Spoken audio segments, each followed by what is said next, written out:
witch doing to you? Wants me to enter Hello an there. authentication token. Hello. Welcome, my friends.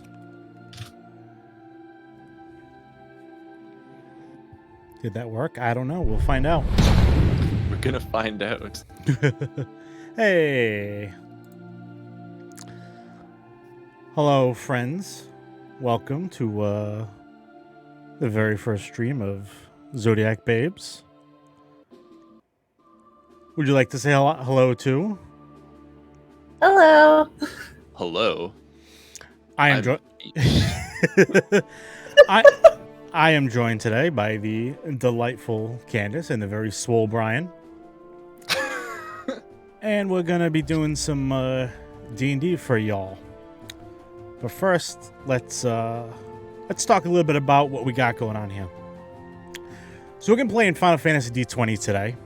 It's basically a total conversion of Pathfinder. So it's, someone converted the original Pathfinder rule set, made it for Final Fantasy D20, and added all cool stuff like, materia and everything else. So that is why my friend there is a fish. And that's why my other friend here is a robot of some repute. So I would like to talk to everyone about their characters. But first, I want to talk a little about the world itself. So let's go to my other screen if this works.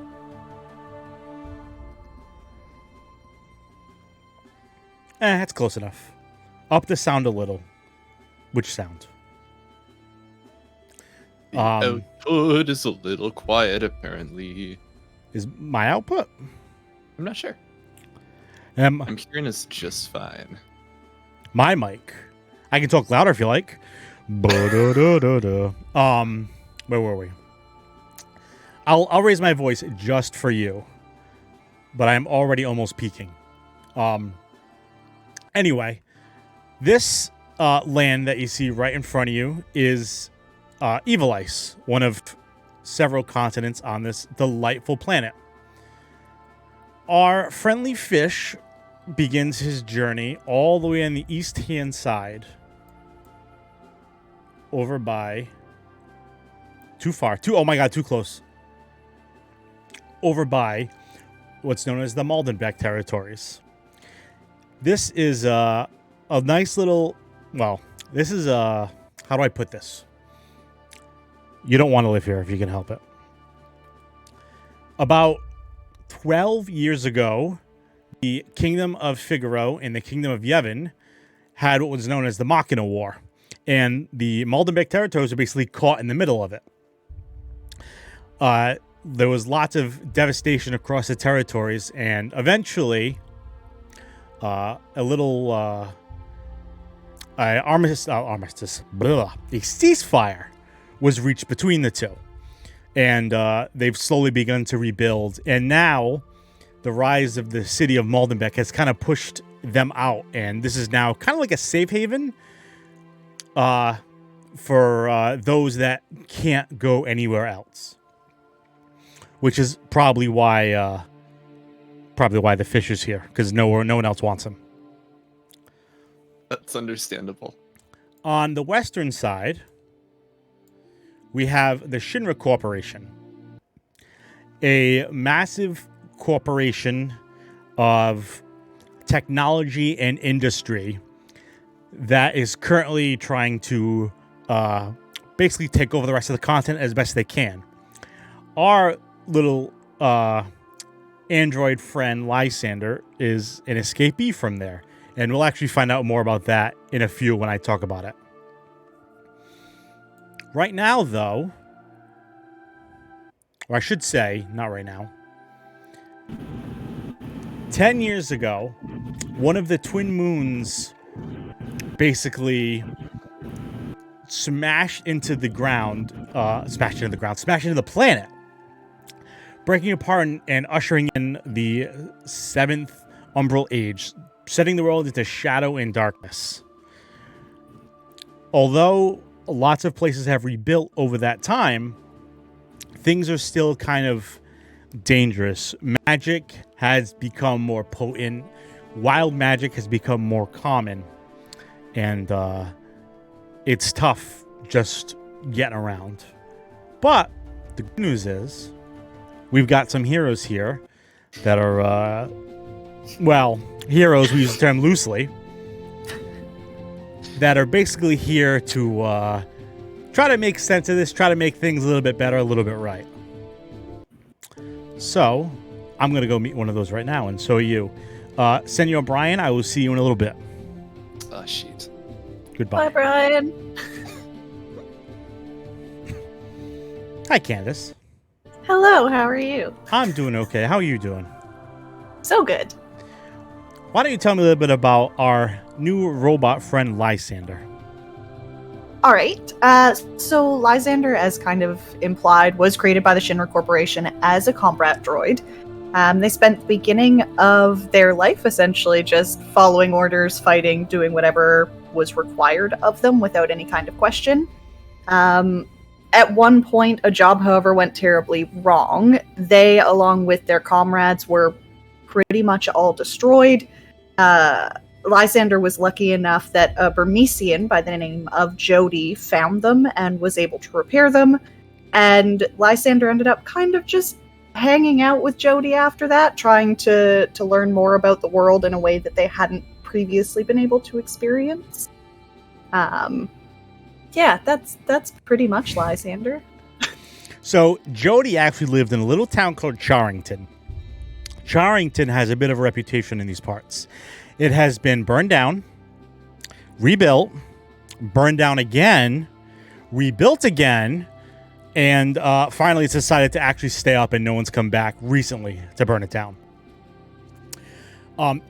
The Charrington is part of what's called the Houses of the West.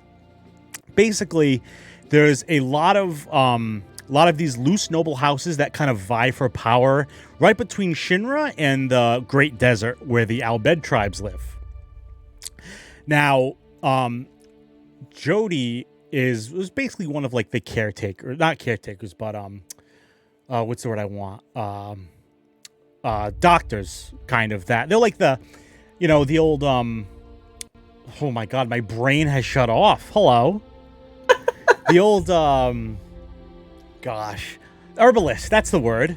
They would treat wounds, they would help people as much as they could, They do their best, and of course, obviously Lysander knew that. Obviously. All the smoke fumes never leave the town. Yeah, in the center of Charrington is this big tall tower. All of the western houses have it. It's considered the most important feature. There's a group of nobles that are neutral called the Watchers, and their job is basically to maintain these big tall towers.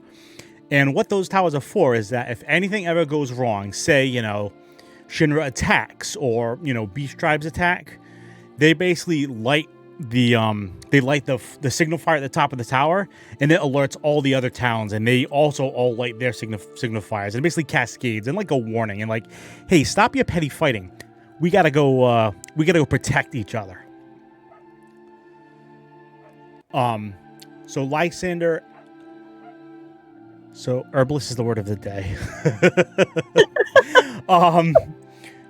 So basically, that's where Lysander kind of finds himself. Now, unfortunately for Lysander, Jody has unfortunately left this world because Lysander does not age because they're a Shindroid. But unfortunately, the Burmesian is subject to the ravages of time. And she was not so lucky. So, Lysander buried Jody. And after that, what was Lysander going to do? Were they going to leave town? Yeah, so Lysander's plan was essentially to not return to Shinra, at least not immediately. They wanted to kind of learn more about sort of existing in a world where they had options and their own choices to kind of decide if they wanted to return to Shinra eventually or continue living life in this area that they have, free will. Okay. So it's late at night in Charrington. This is basically Lysander's last night in town, now that they've buried Jody and everything else. Jody's house, unfortunately, has already been... The town already has plans for it, basically, since obviously Lysander can't inherit it. Right. So Lysander can no longer stay there. The Watcher, though, this older gentleman, says that they're always welcome to stay in the tower. There's plenty of room since Lysander doesn't exactly sleep. More like kind of power down for a little while. Yep. So he offers Lysander, you can just stay at the bottom of the tower and just stay there, and it's safe. He says he'll bar the door. That way, obviously there won't be any threat to anyone. And they're more than welcome to stay there for the night.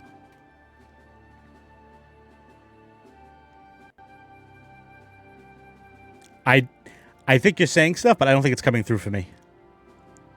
Yeah, no, then Lysander is good with that and will take up that option instead of trying to leave while it's dark. Okay, perfect. So Lysander goes into this big tower, and there's this big statue in front of them. It's a statue in all the towers. It honors the memory of all the Watchers that have come before and sacrificed their lives. And it's just, it's a space for basically the Watcher to do to work and all their materials and food that they would need. And there's just enough space for Lysander to rest.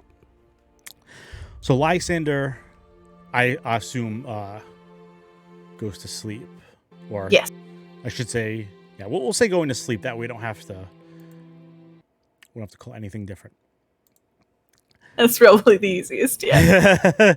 Now, Lysander, as a Shin droid, is different than other Shin droids. Most Shin droids don't have any dreams or anything. Lysander, though, does. And this was something that Jody actually helped Lysander through originally. Because, when you're a Shin droid previously, you just kind of shut down, and then, however many hours later, you wake up and you're good to go. This was something completely different. It was a whole new experience. But Jody was there to guide them through everything. So, as Lysander powers down for that night and goes to sleep, they have another dream. There is nothing but darkness around them. And in the very, very faint, they hear, in the darkness, they hear, "Child." A moment later, this massive floating crystal kind of just appears out of the darkness. This big blue crystal. It goes all the way up and all the way down in every direction. It basically just goes on forever, it feels like. And it stops maybe just an arm's length from Lysander. And it repeats it, though it's a lot clearer now. It goes, "Child."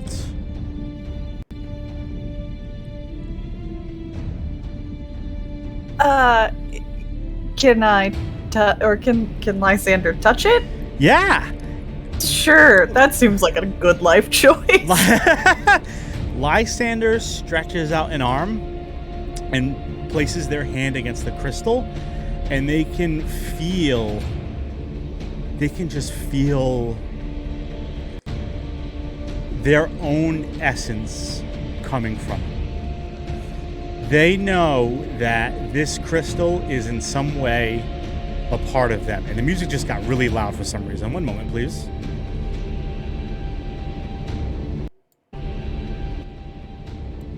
Also, hi, Sandra's friend from Dunks.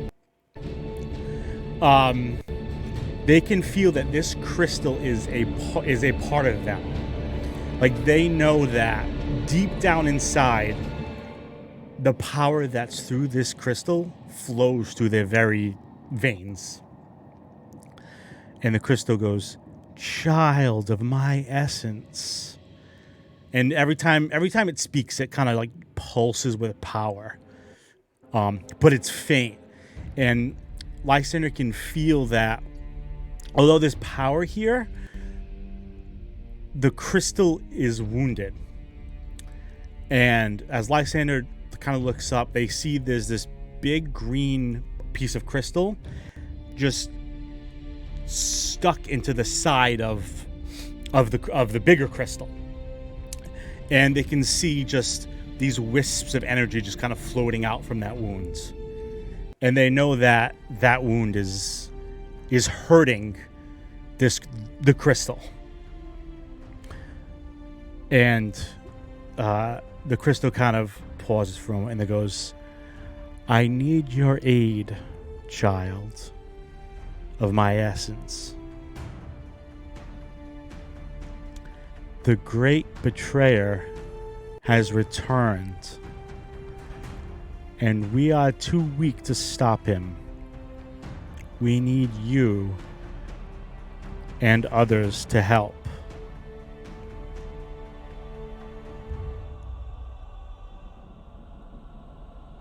Can't, That's okay. Oh, Take boy. your time. Lysander is going to... Lysander's going to take a moment before kind of looking up at this big crystal and... What is the great betrayer? The crystal kind of almost shudders when you ask the question. And it goes, "You must not say his name in the mortal realms, for it carries far too much power. The more that know him, the more power he gains. His name is Nuzundine, one of the first Wyrms of the sovereign brood of dragons. He has come to conquer all of us, to remake the world in his own image, to enslave non-dragon kind, and bring about an age of terrible darkness.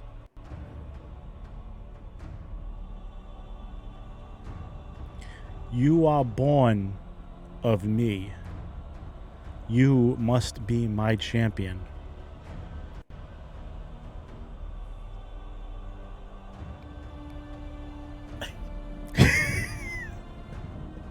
Perfect. So good. Can Lysander actually take a moment? Is that green crystal chunk reachable? As you look up to it, it feels like it just stretches further and further away the more you focus on it. Like Okay. you look up on it and you feel it get further away. Okay. Lysander instead then is going to think about this for a moment before giving something of a nod.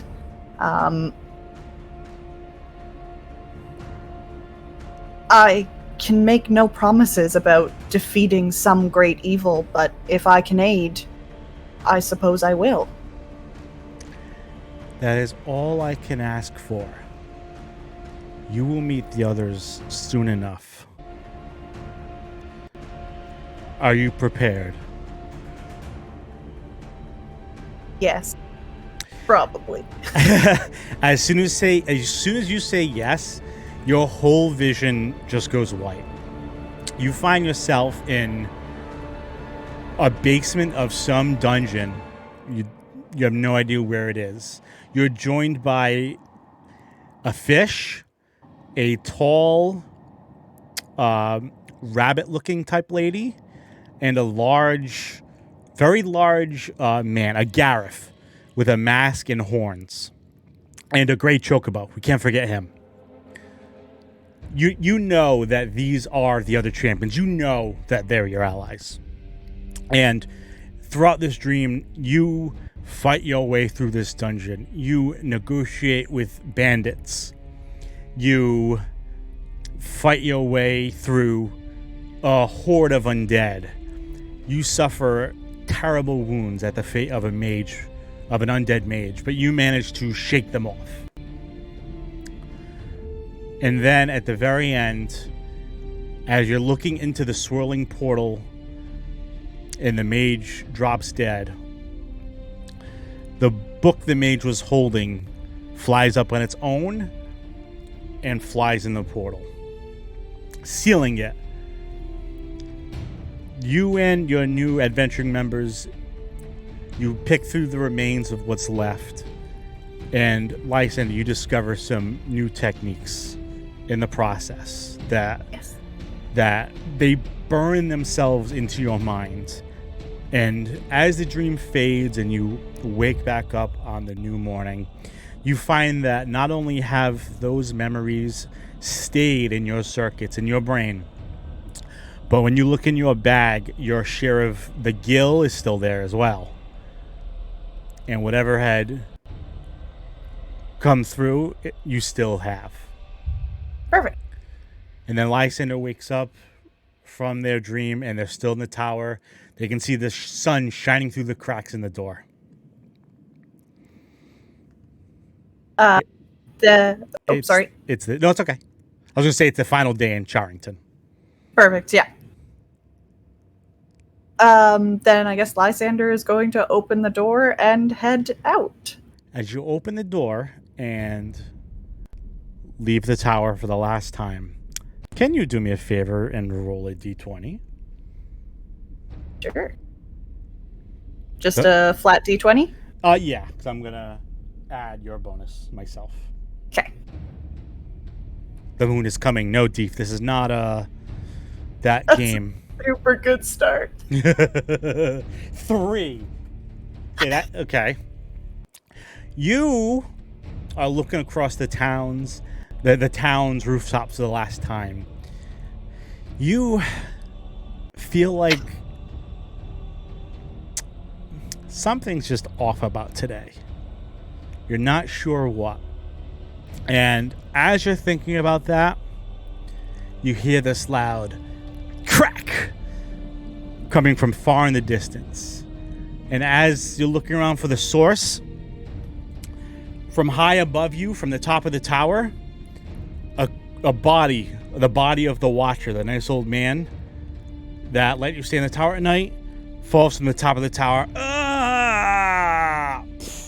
and lands on the ground right in front of you, and blood starts to spread all everywhere. You see on top of one of the towers, one of the taller buildings in the city, you see a woman kneeling down holding, looks like she's carrying a weapon in her hands. She's wearing this black suit and black pants and this white shirt. And do you want to roll another d20 for me? This is a wisdom check, I believe. Okay, let's see if I can give you an actual. If not, you just roll the d20 and add it yourself too. Wicked. We'll just do that then too. Yeah, that's easy. That's fine. That'll be an 11. 11? Well, plus my wisdom -1, so that's a good 10. old 10. That's pretty good though. You know that the uniform they're wearing is familiar to you. You know that this person, they are from the Shinra Corporation. Good. And she brings a whistle up to her lips and blows on it. And all around you, throughout the edge of the city and coming close faster, you hear gunfire and the sound of cackling goblins. Bye, Lysander. I'll see you in a little bit. Hey, Fishman, I hope you're ready because I'm coming for you. Oh, no. Hi, Brian. How you doing? Hi, I'm a fish. I know. Did you enjoy listening to Lysander's terror? Yes, that was epic, especially the part where the moon fell on the city. Don't worry, it got better. How are you doing today? Did I ask you that already? I'm going to ask you again. I am doing fantastic. I'm How glad are you to hear doing it. today? I am a ball of anxiety, but I'm good. So. I'm not supposed to say that. Oh, I It's don't. being recorded, you I don't know. lie. This is how I roll. No, my recording didn't work, by the way, so that's great. So I'll have to figure that out Hell later. yeah. No Um, problem. So tell me a little bit about our good fishy friend Gyoki. Is that how you pronounce his name? Sure. Yeah, Gyoki. So Gyoki grew up in the Far East, which is a region far east of our current location. And he, like all Namazu, grew up in the house of the Namazu, which is Yuzuka. And he was a little different. He ended up being born with a gigantic shadow, about 3 to 4 times larger than him. That was the shape of a monstrous catfish with a giant maw. The Namazu are kind of weird. The deity they worship is a giant catfish, the big one. It also doesn't necessarily exist, and I'm not sure that any of them actually believe in it. But it made for some really interesting, I don't know how to say, interactions when he was younger, because everyone basically worshipped him and stayed away from him and or bullied him because he was very different because of his shadow. Later in life... No, go ahead.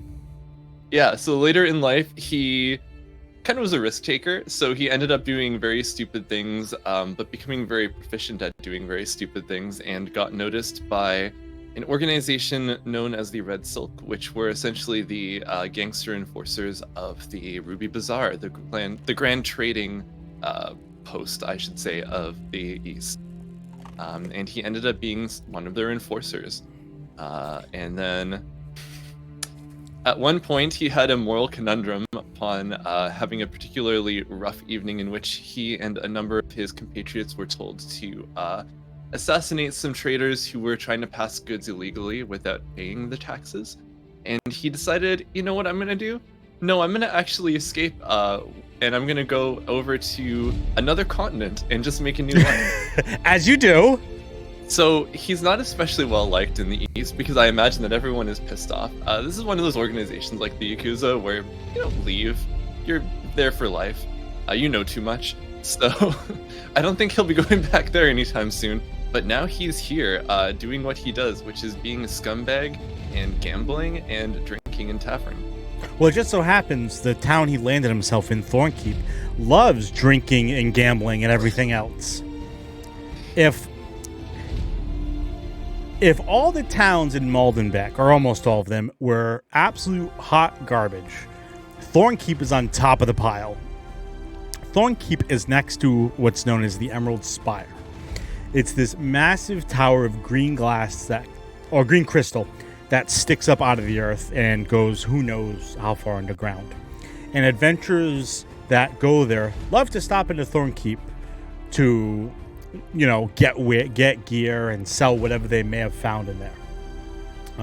So it's the perfect place to swindle just about anyone. The perfect place for a gambler. It is the perfect place for a gambler.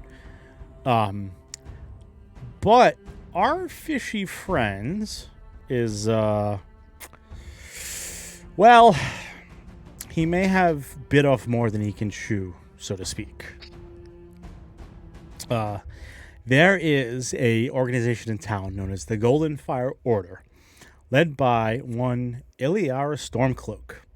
She's this tall, dark-skinned Elvan woman. And she's kind of known in town as the one not to mess with. She's basically probably the most powerful mage, at least in Thornkeep. So most people kind of just give her a wide berth because, they don't want to get vaporized if they can help it.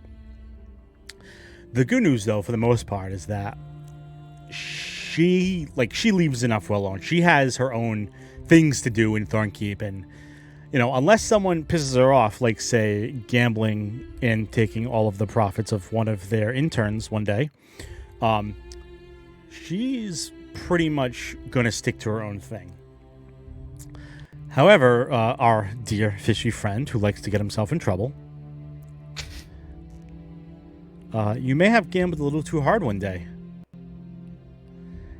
And now you've been graciously brought to the small little office of the Golden Fire Order. It's like this. What was it? Oh dear. It's small, but it's probably one of the nicer buildings in Thornkeep, simply because it's the people who own it actually have some kind of money. Well, except minus the money you took, of course. You're led through this office. There's not many people here, probably like 4 or 5 people. And you see that they're all just kind of watching you, and they kind of back up as you're led through. And you're brought to this final last door. And there's you know Ilaria on site just from being in town for some time. Iliara. And you know that she's got her nose in kind of a book. Her whole office is lined with bookshelves. And as you walk in, she rises from her seat and gestures at a seat opposite her, and she says, "Our little fishy friend, I'm glad you came to join us and didn't run away like we were scared you might do. Please have a seat." Why run when we're all friends here? Also, I have not formulated a character voice, so this is going to be on the fly, and it might change. That's okay. So, pardon me. That's how most of my voices are anyway. I'm sorry, did you say you sit down? Yeah, I sit down. So she sits back down too. And she kind of steeples her hands and she says, "My dear, dear friends, you have gambled and taken all of one of my interns' coin for the month. And I do realize that it's his own fault for gambling. But given that Thornkeep has no official authority, I've deigned to act as it. So, I would like you to do me a favor. If you do this for me, I'll see that not only are you well compensated, but I also won't have you run out of town into the territories where it's far more dangerous outside the walls than in. You don't have to accept just yet. I'll tell you all about it." She pulls out a drawer from her desk and takes out a letter. And she puts it in front of her. "I received this letter some time ago from a woman who called herself Jody. She said that her child was in danger, and she wanted to get them as far away from Shinra as possible. You've heard of Shinra, right? You must have, being around here, fish man." I'll have to let you tell me that. It's up to you. Yeah, I've probably heard of Shinra before. I don't know if I know a lot about it. Robots? Yeah, they're kind of not quite well known on the continent, but there's been enough rumors now that they've been slowly pushing east. And you being close to the Emerald Spire, the biggest rumor is that they've been pushing east and want to actually take the spire, to excavate it or anything else. Okay. Iliara continues.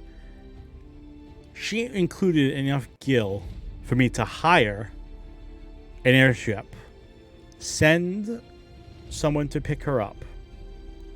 To pick them up and bring them back here. I don't have the manpower to do that. However, you are, with all due respect, expendable.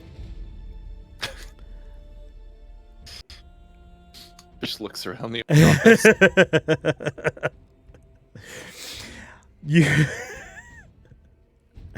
I mean that with the greatest of respect.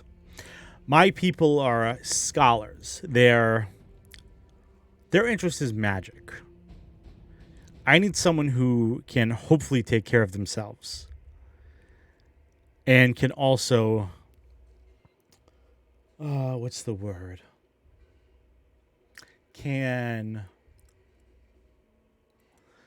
I need someone who can convince the airship captain and get him to contribute more than we can pay for, if you understand my meaning. I need someone with the gift of speech, if you will. Slimy fish who can swindle his way out of something for you? You exactly.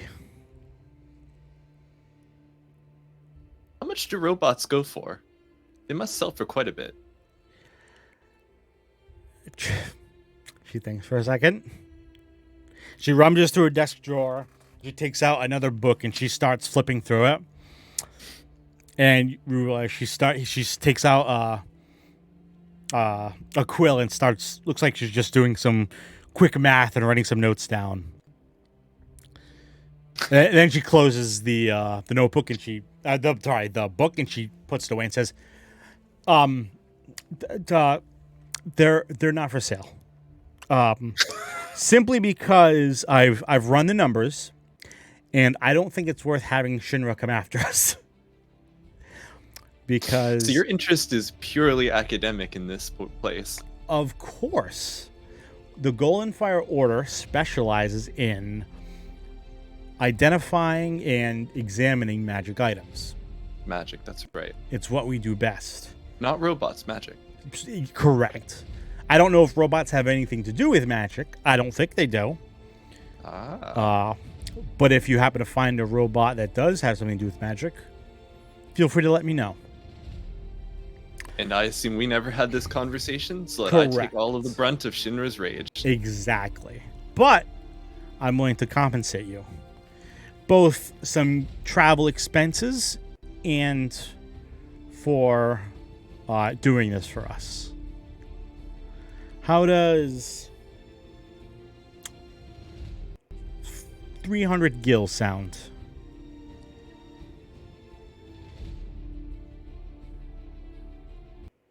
$300.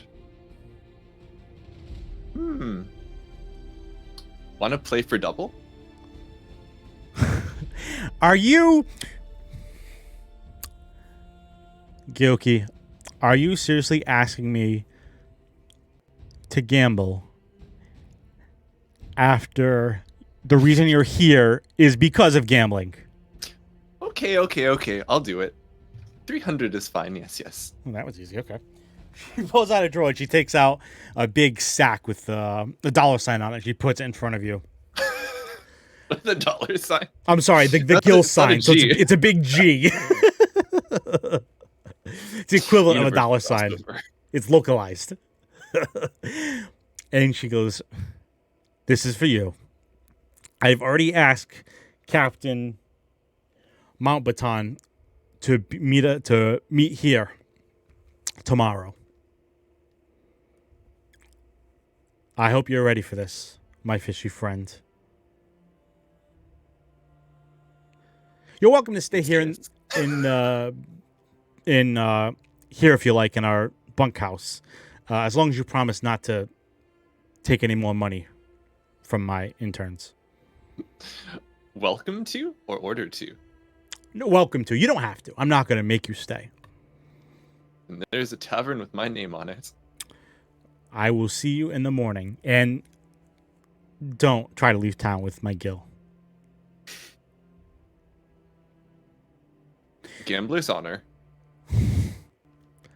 What have I done? She waves her hand and casts a spell, and the door opens, and she kind of gestures at it. I look back at the door and look at her. You know, doorknobs work just as well. And then he scuttles out real quick. You see her face kind of contort in anger. She casts another spell, and you see she's expecting the door to slam dramatically, but it just kind of closes very slowly. And you hear a curse from under her breath as you scuttle out of the place. My friend, it is later in the evening, but you have some time before the airship arrives tomorrow morning. What would you like to do? Hey, chat, by the way, if you got good airship names, drop them in the chat because I got nothing still.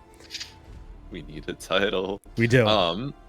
I don't know. I honestly think that I can just go to a tavern, I'll have some alcohol, play some games. Doesn't matter, I'll just pass some time.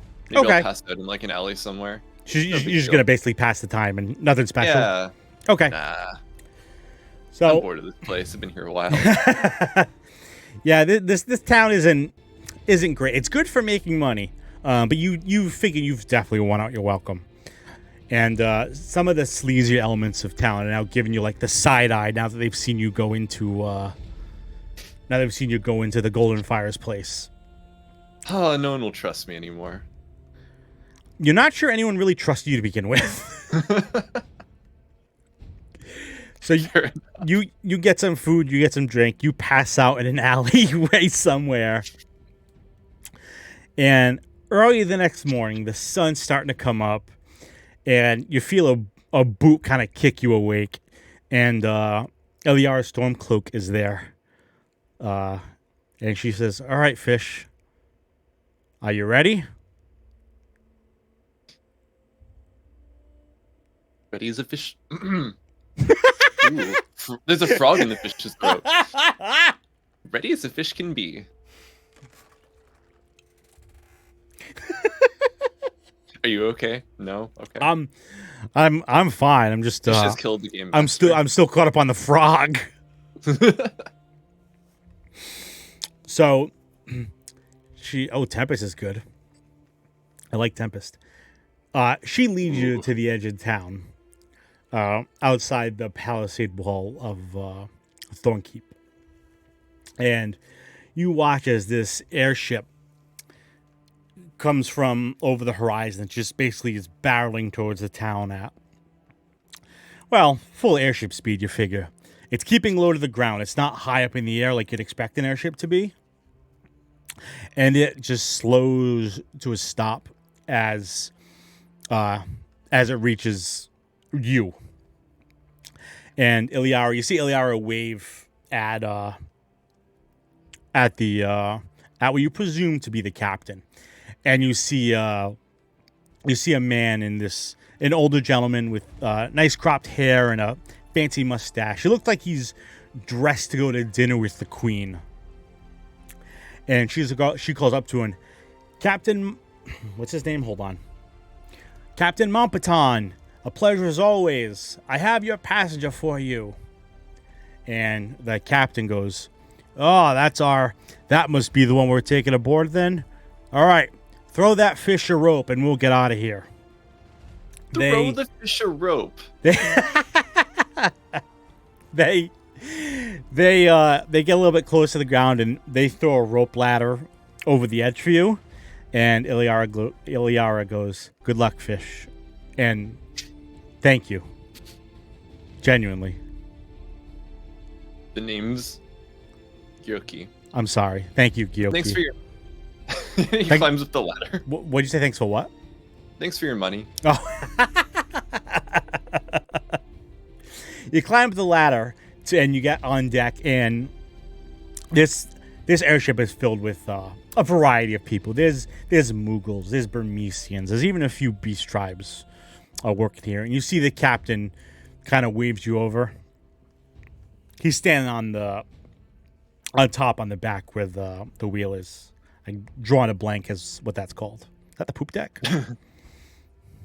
I have no idea. Me either. I'm not a shipologist. And they start bringing up the rope, and the airship turns around and starts heading west. The captain comes down from up there, and he extends a hand into you. Goes, "Captain Roland Montbaton, it's a pleasure to have you aboard the Tempest." His voice changed, but that's okay. That's okay. Gyoki, the fish, evidently. It's a pleasure to be aboard such a fine craft. Yes, yes. Well, thank you, Gyoki. It's the finest airship from the Great Desert all the way to Yevon. Do we have a name for it yet? Which of these names are we picking? I went with the Tempest for the ship. I like that one. Okay, the Tempest. Tempest is good for the airship. That's a great name. I can't wait to forget next time we talk about the airship and have a completely different name entirely. No, we're writing it down. I'm sure someone will remind me when everything's over. You see this airship? This is a fancy airship. It's got several cannons on deck. At the front of the ship is this massive. It looks like a cross between a ballista, a cannon, and a magical. It's called a Dragonator. Don't sue us. Thanks, Dad. But it looks like there's like magic runes all over it, and it looks like that's the main gun, and it looks like it would hurt. My little 4-foot body. You do hope that it is not used on you. You feel like there would not be fish left. Spearfishing is not allowed. It's a dwarven spearfishing. It's with a cannon. The captain continues. He says, "The Tempest is a it's a roving tavern, basically. I fly around the Great Desert. I bring supplies to the Albed tribes. I trade. But we also have some of the finest food in the desert. It's not saying much because it's a desert, but our chefs on board are good at what they do. So if you need anything, you can head on downstairs to the tavern and just ask. Tell them the captain sent you. And they'll give you whatever you want to eat." Very kind, thank you. "I hear we're going all the way west past the desert." I don't know why I'm saying I hear. I'm the guy in charge. I know we're going all the way west past the desert. I'm glad the captain knows where he's going. Yes, it's going to pick up a friend of mine. Well, we're going to do what we can. I got to get back to it. If you need anything, he points at a Moogle who's got like a notebook in hand. He goes, "You can ask that Moogle over there. He's our quartermaster. If you need anything else." Wonderful, thank you. I don't know what my voice cracking is going. I'm going to go to the tavern because I heard that there was a tavern, and I like taverns. You go to there's basically signs all over the airship directing you around. So you go to like the very bottom, and you see that there's a tavern built into the very bottom of the airship. And on each of the sides, you can see, on each of the walls on each of the sides, you can see there's markers that basically when the ship's stopped, they will fold out. And basically it creates this like open atmosphere tavern on the bottom of the airship. It's very fancy. But right now, obviously, they're closed because you probably wouldn't want to roll down the windows of your airship going, a few 100 kilometers an hour or whatever. So... Thank God. There is a bar down there, and there's this big orc behind the bar, and you see him. He's looks like he's cleaning some mugs and just getting things ready. And he goes, "Hey, you must be that newcomer I heard about. What can I get for you?" Fish is looking up at the orc. He leans down over the bar, so you don't have to lean up as much. How's your tea? He thinks for a second. He goes, "I might have some tea from Figaro. I think. It's probably Figaro tea. It's probably imported. I think so. I wouldn't exactly hope too much for it. But you're welcome to try it if you like." I find that mildly offensive, but that's okay. 1 cup of tea, please. He waves a hand at the bar, so he turns around and he starts getting you some tea ready. After a minute or two, he turns around and he slides you a cup of tea. It's a little aromatic. It smells okay. It smells like you would expect tea to smell like if it came from a nation that specializes in steampunk machinery. I have a couple of sips and I kind of make a face and I'm like, you Yeah, know what? And I pull out a little satchel in my waist not and great. I hand a tiny little wrapped cloth bag to him and I'm like, just steep this, please. He A takes whole the pot. He takes the cloth bag and looks at it and goes, "All right, I don't got a problem with that." And he turns around. And he takes the figure of tea from you, clearly seeing you don't like it.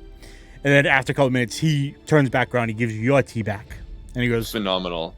Here's your fresh tea for you. I plop a few gil on the desk for him. Oh, that's bar. It's very kind of you. Thank you. And he takes the gill and he pockets it. All right, I'm just gonna drink tea. Okay. Just gonna drink tea for the rest of forever. Yeah.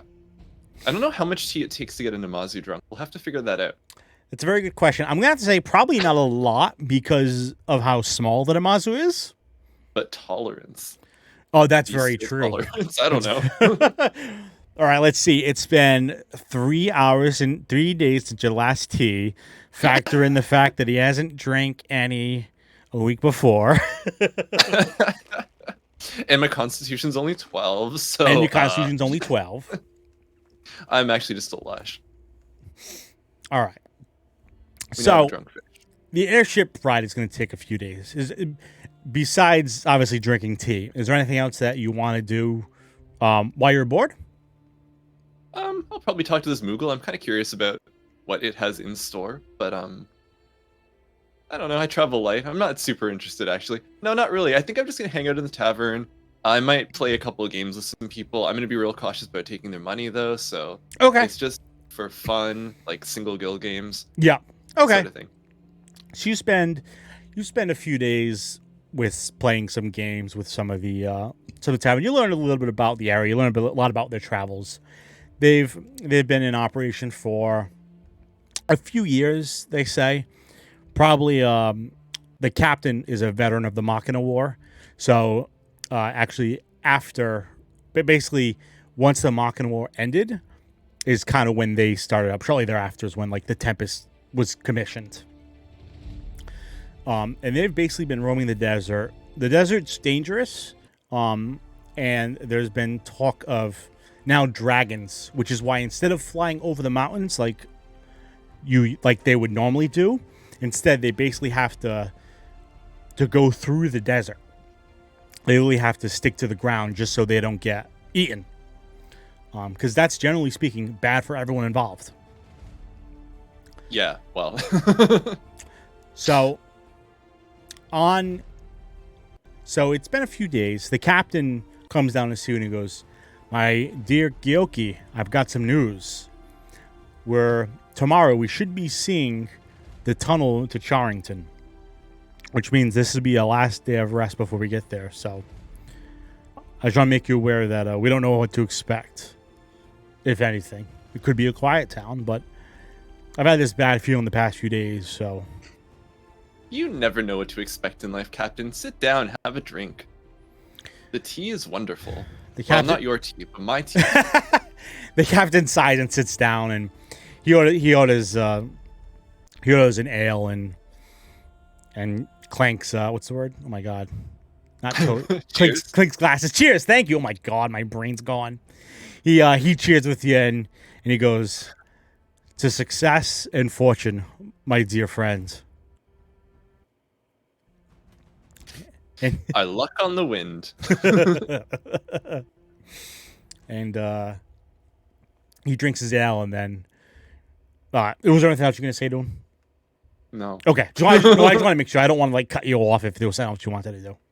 Not at all. So it's the last night before getting there, and so as you're going to sleep that night, my dear Gyoki has a dream.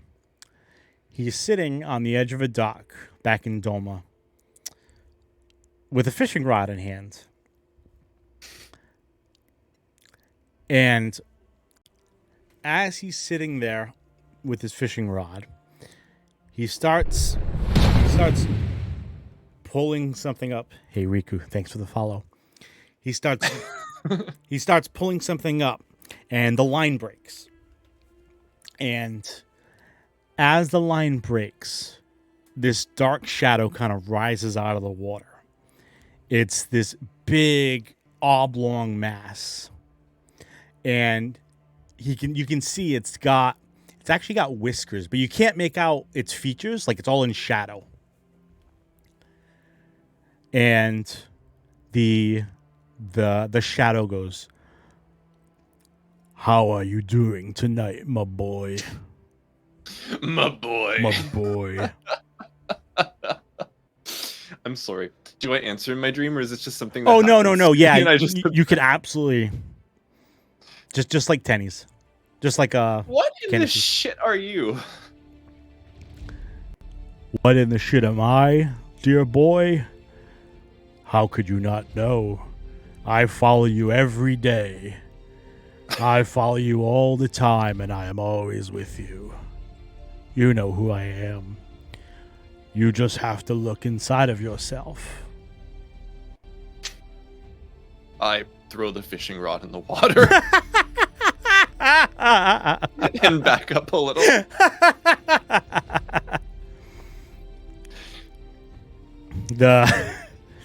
The fishing rod just kind of floats away, and you see the shadow turn, and it watches the rod like float downstream, and he turns back to you and he says, "Don't be scared, my boy. I'm dying. We are all threatened now. The darkness from the moon was just the beginning. Heidelin herself has put out a call for champions. Do you know the gravity of this situation? Do you understand what that means, my boy?" I'm looking around to see if anyone else is here, and There is no one else here. You are by yourself. It is pitch black at night.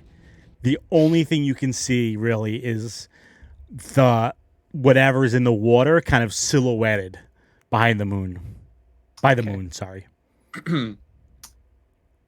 well, the gravity of the situation of a giant fish monster who is saying that I am you, talking to me about a non-existent crystal living in the middle of this planet. No, I don't see the gravity of this actually. But it's a dream, right? I'm pinching myself. You pinch yourself and you don't wake up. Shit. The water monster kind of go, I know you're scared. I know that this is shaking your entire foundation and faith of everything you've known and loved. But this is important. Heidelin is real. I am real. No one will believe you. I know that. But I had to reveal myself because that is how gruesome this fate is. If it continues, if the great betrayer is allowed to foster his power, it won't be just all Namazu that are dinner. It will be all beings on this world. Only dragon kind will be left. Dragons have such foul taste. Namazu are not even good fish to eat. That's what I said. But the dragon didn't listen. And here we are. So, you were saying I'm the fish of light? That's one way to think of it. I prefer the fish of destiny. Mostly because I like how it sounds. You are not... Well, you are a giant shadowy catfish. I understand that. You are not... Light is kind of opposing. You are not Heidelin's chosen. You are my chosen. Heidelin... Well, see, I don't know if I like that as much. Heidelin has already chosen her champion. That is the one you are going to meet. That is the one you must bring back. All right. This has been a good talk. Thank you. I will think on this. A massive arm comes out of the water. It's this hand is bigger than the dock you're on. And in its finger, it's holding this small yellow gem, and it extends it towards you, and you know it's materia. And it kind of flicks it towards you, and it floats in the air. And you feel the materia starts floating towards you. I jump up and catch it. You jump up and catch it? I like shinies. As you catch it, it kind of melds into your hand, and you feel it become a part of you. Oh, shit. You, my friend, have been gifted the ability materia, which currently grants Precise Shot. Hell yeah. And it will affect your dice, which is the big thing, of course. For all of you people watching, this is very helpful to me. Otherwise, I'm blind. But let's go. So I'll cover material real quick, though, too, since this is the first time it's coming up. Materia is basically, I don't know, what do you want to call it? A gem, a crystal? Crystal's probably the right word. That holds magic power. Basically, sometimes they have spells, sometimes they have feats, sometimes they do other stuff. But they can be leveled up, and as this one gains power at later levels, it'll grant some more feats to Gyoki, which will help him in ranged combat. The large fish monster pulls his hand back in the water and says, "This is my gift to you, my dear Gyoki.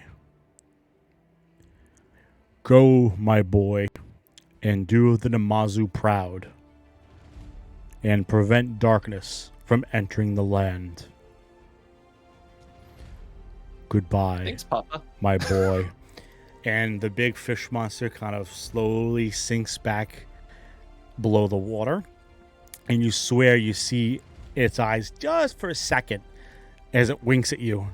And then it fully disappears. Your vision goes white.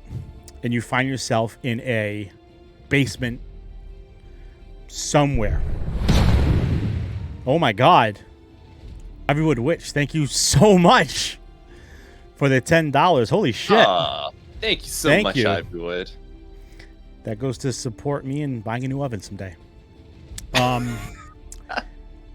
Your vision goes white, and you find yourself next to a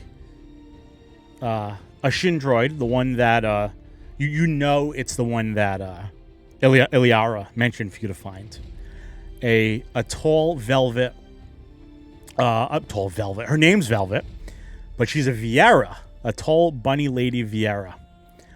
And this large muscular Gareth covered in studs, and he's got this big horn mask and a great chocobo.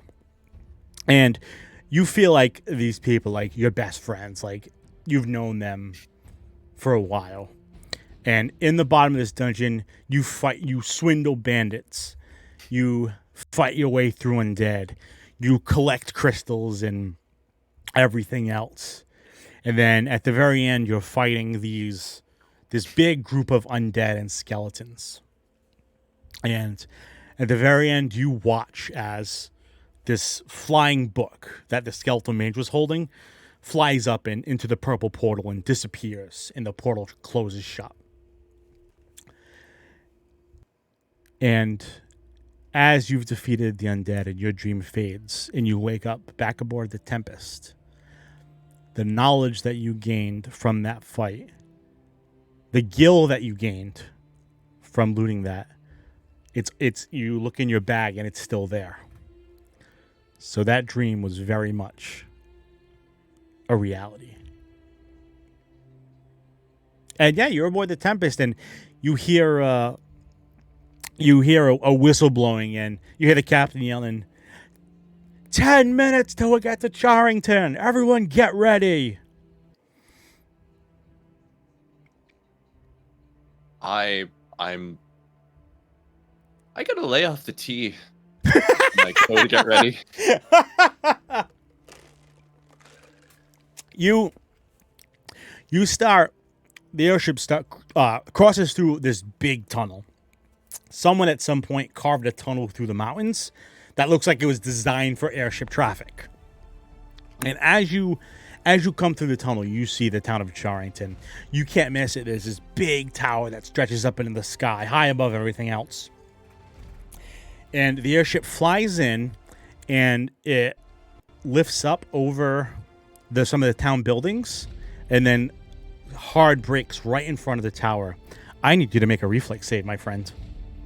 Oh, shit. Now, let's see if I remember how to do this. If not, you can also just roll a d20.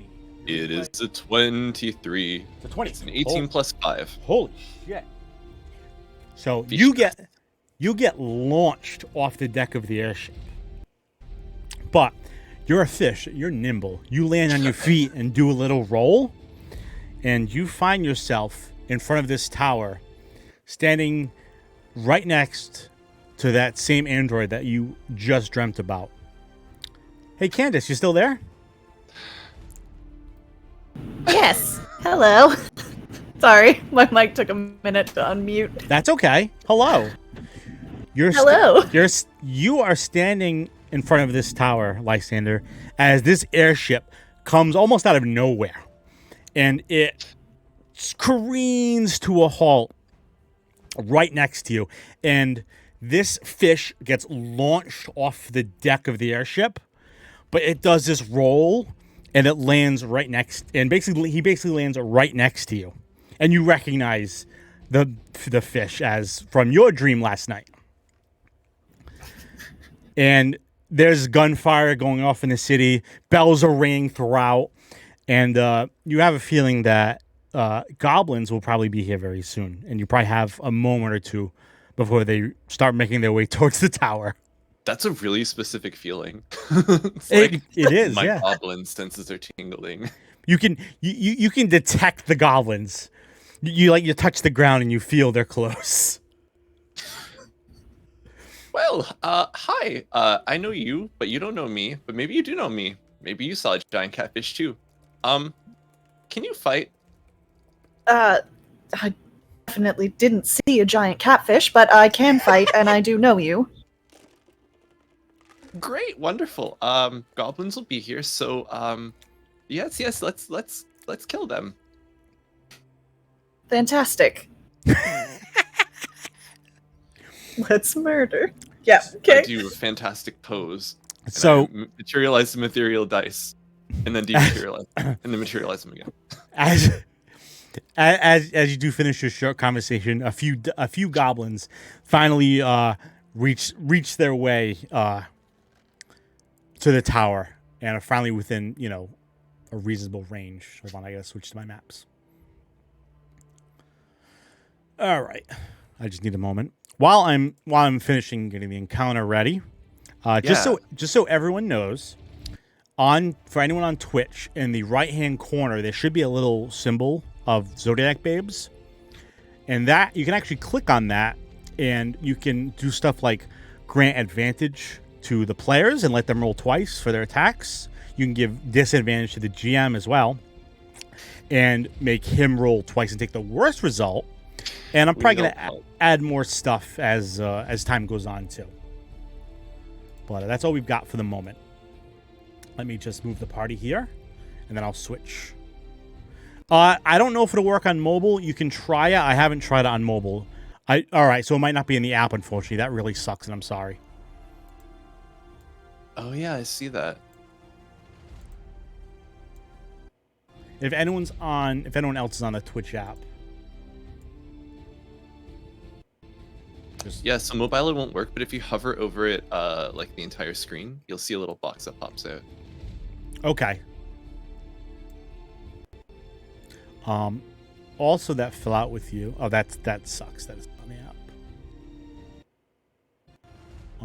I need to add a quick character because I forgot to do it earlier. Also, that fell out of the airship is it appears to be one of the clerics or white mages of that works aboard the airship. So we have a white mage friend? Yes. In case this goes badly? Yes. You do have some help. That's important. If my quick character sheet With ever my rolls so far, that's good. Let me see. I just have to add them in. So I just need a moment. A horse. You want a white mage horse? Yes, that is actually Yes. exactly what I've always wanted my entire life. More than anything. The in white fact. mage horse that served on the airship? Really? Do I? This is my new favorite companion. I'm just going to take them everywhere, just so you know. Okay, here we go. They are apparently Oh, fancy maps. a dark skinned Delvon. Because that's all we got. That's okay. If it ever loads. I don't know if it loaded. All right, we're going to go to the combat screen.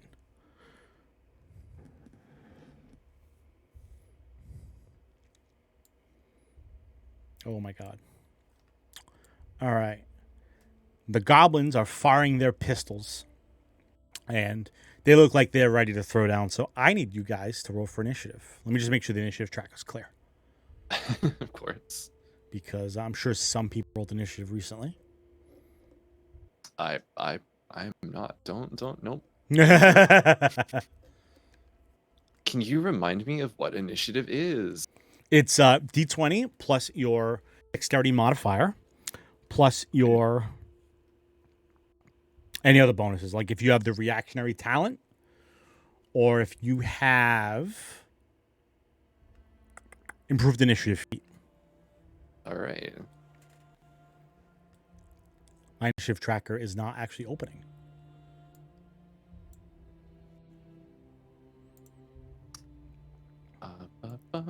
Mine just opened. We still have the original old initiative. Mine is not loading for some reason. That's okay. Technical difficulties. Let me try popping it out. Just astral being astral. Mm-hmm.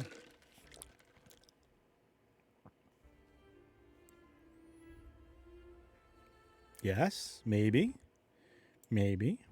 It's funny because I use Firefox for Astral because Firefox usually works better for Astral. Yeah. But for some reason today it's decided to be just. That is okay. I can also reroll my initiative. Yeah, I'll hold on my... If you've already rolled initiative, that's okay. I'm just waiting. It's finally loading, so I can see that. No one needs to know. there's something here.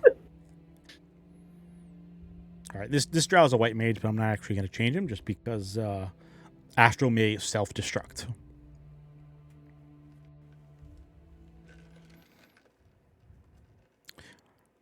Well, I'd like to thank you for... no, I'm kidding. I don't have any speech ready.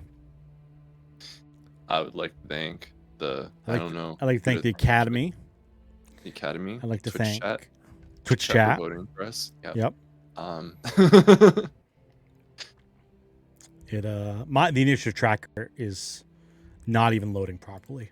Okay, we're gonna have to do this manually, guys. Works for me. It's that time. It's like it's 1992. We have. Hold on. I actually can't wear these for combat because I can't actually see anything. Windows Notepad is still a feature. You can use that. I like how you think that my computer will handle Windows Notepad right now. Oh shit. I think my computer is going to explode sometime soon. So, oh hey look, I'm prepared.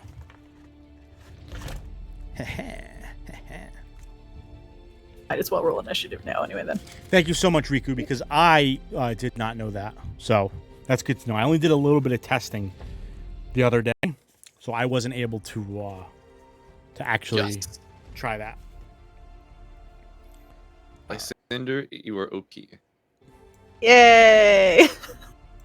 This is all I'm good for, let's be real. All right. For rolling initiative? God, that's really bad. Well... Get in front, protect me, giant robot. Although I think that I still don't believe that you're a robot, because I just don't understand how this mostly human-looking thing could be a robot. That's very Except fair. for your, like, terrible hairdo and your very strangely sized... Your terrible hairdo! Good start to friendship. We'll judge your fashion later.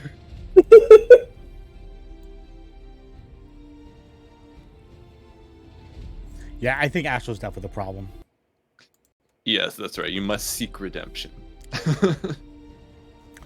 Because I'm like trying to just click on stuff and it's like, Maybe because you reboot it. Just like refresh the tab or close Firefox, yeah. reboot it. I don't know if that'll mess Let me with refresh the tab. You might have to fix your frame after that. Right back. But No, I won't have to. Actually, we are. We'll go to the screen instead. Yeah, While- we're having technical difficulties. While it refreshes. Technical Excellent. difficulties. Not a We definitely need without a technical difficulties. Good news, guys. My FPS is 0. It said so in the corner. Perfect. Ideal. I love how this works perfectly in the tests, and then the I day that know, we yeah, start the right. stream, As it's like, soon as I start "What's doing it, it's like, happening?" Oh, my dice bag's all the way up there. Oh, Toby. Toby's mad. I heard a Tobu. Tiny little yelp of Tobu.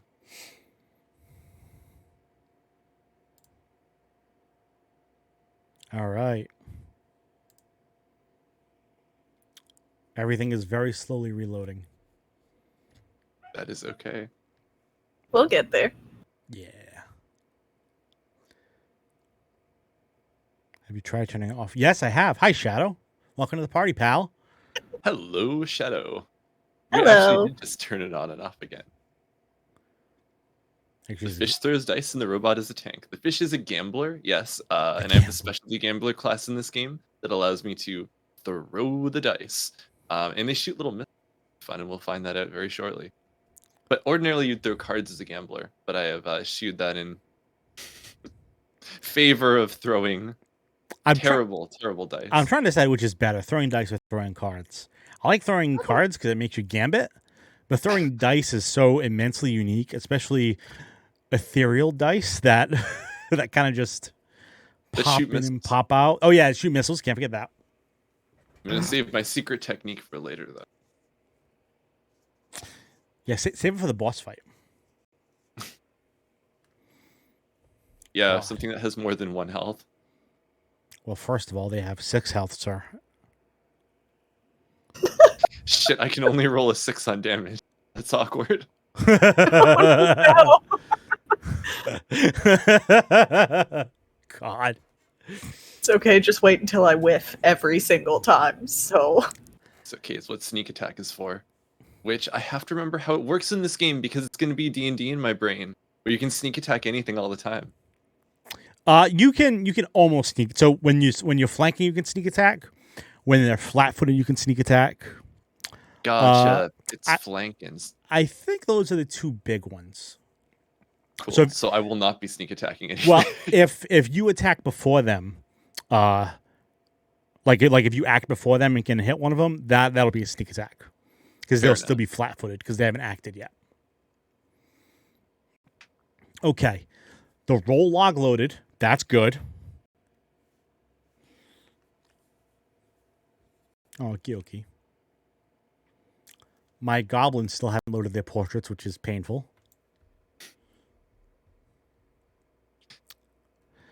I wonder if now would be a good time to take a break. Could. instead of a little bit later. I was gonna originally take a break after the combat, but considering how bad this is going right now, Sure, we could take a quick break. yeah. all right, that's what we'll do. I'll go fill my water. I'll go pee. So we'll be back in a few minutes, folks. As always, Intermission time. Intermission time. Look, here's the be right back screen. Hell yeah.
Well, I'm back. Are my friends back?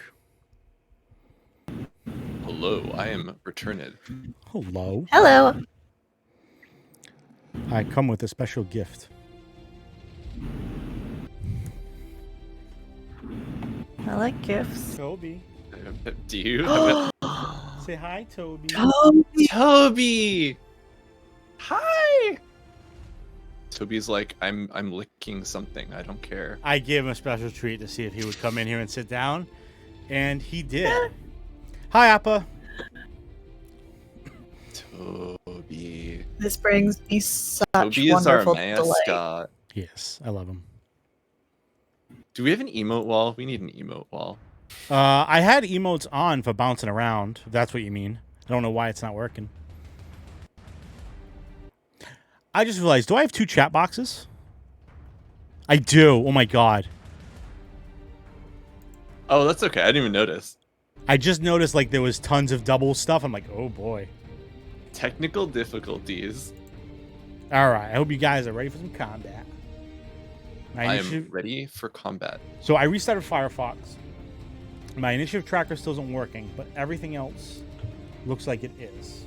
So I'm just going to roll initiative individually for all the goblins, and then we'll get going. I'm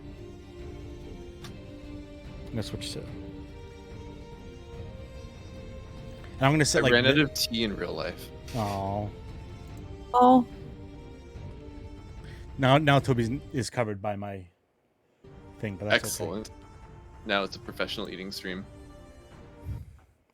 I lost my coffee. I found my coffee. All right, we're gonna go through this one at a time. It'd be much easier if the thing worked, because then I can just click add all goblins. But that's okay.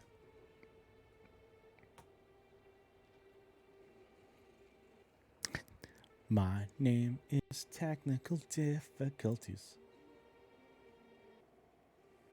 We need a theme song. We do, yeah. That's a good one to start with. Oof. Goblin 7 is rude. Wait, I got it. Ba-da-da-da-da-da. Swing your arms from side to side. No, we're defunded now. Demonetized. Not that nightmare. I thought the problem was going to be swearing, not bringing up things that are copyrighted. What, you don't love the Super Mario Super Show? No, it is actually the Italian plumber red, white, and green. Green. What is Luigi's outfit? Excuse me, he's a janitor. It's right. It's actually red, blue. It's green and white, isn't it? Is it blue? I don't know what colors anything are. Okay, this is a real bad tangent. All right. I'm pretty sure it's green and blue. While I'm still rolling initiative, if someone in chat could tell me what color Luigi is. This is very important. I think it's green and blue. But It's green and blue with white gloves and the white L on his hat, I think. Yeah. I'm very dedicated to this answer now. All right, well, the others have decided to not roll initiative, so we're going to wing it. Green and blue, bullshit. I have to look at a picture of Luigi after this.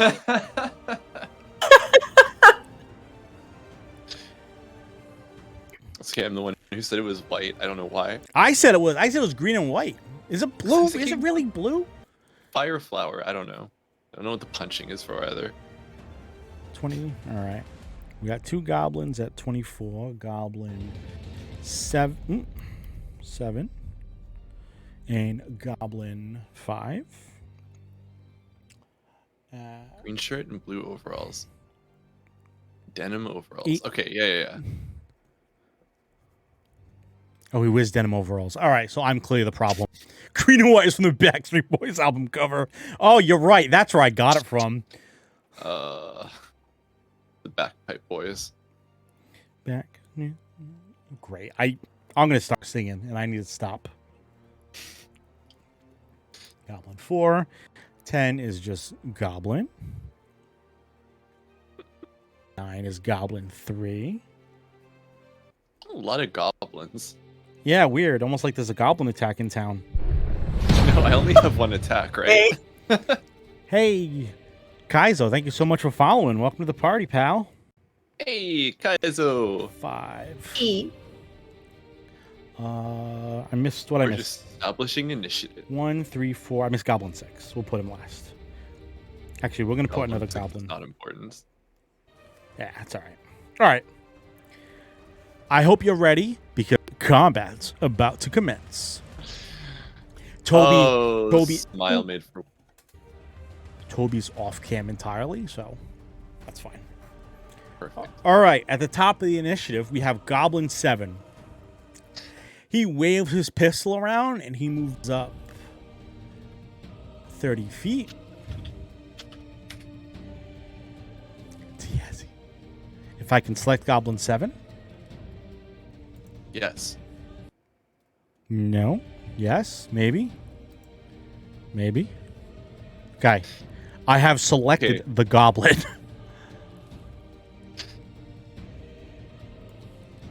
Five, 10, 15, 20, 30. He moves up here.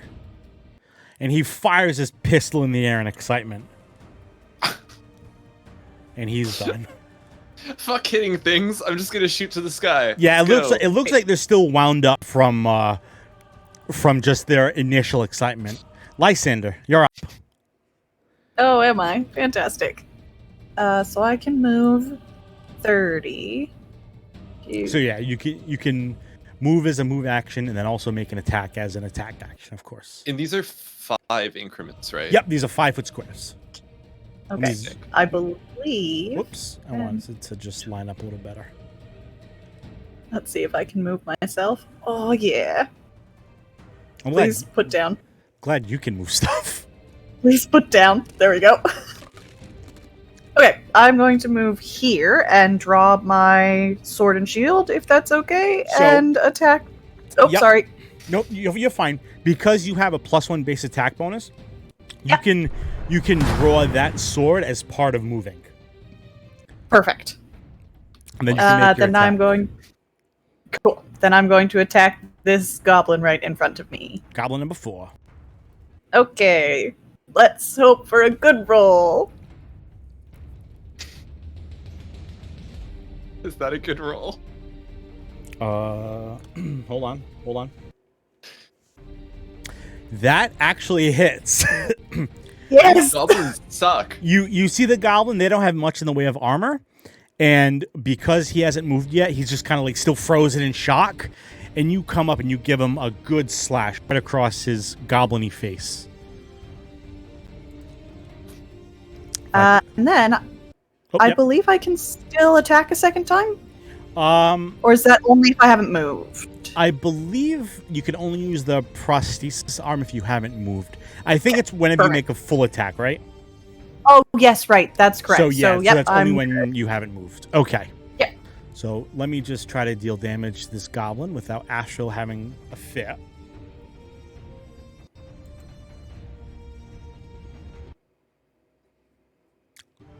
The music actually froze when I clicked deal damage. I heard it's perfect. All right. Goblin number 4. Realizing that this massive war engine basically came up to him and slashed most of his face off, he takes out his short sword in his other hand and he reaches to stab you with it. Perfect. I will, Freya. Thank you. Also, Freya, you're great. Thank you. Lysander? Oh, God. Yep.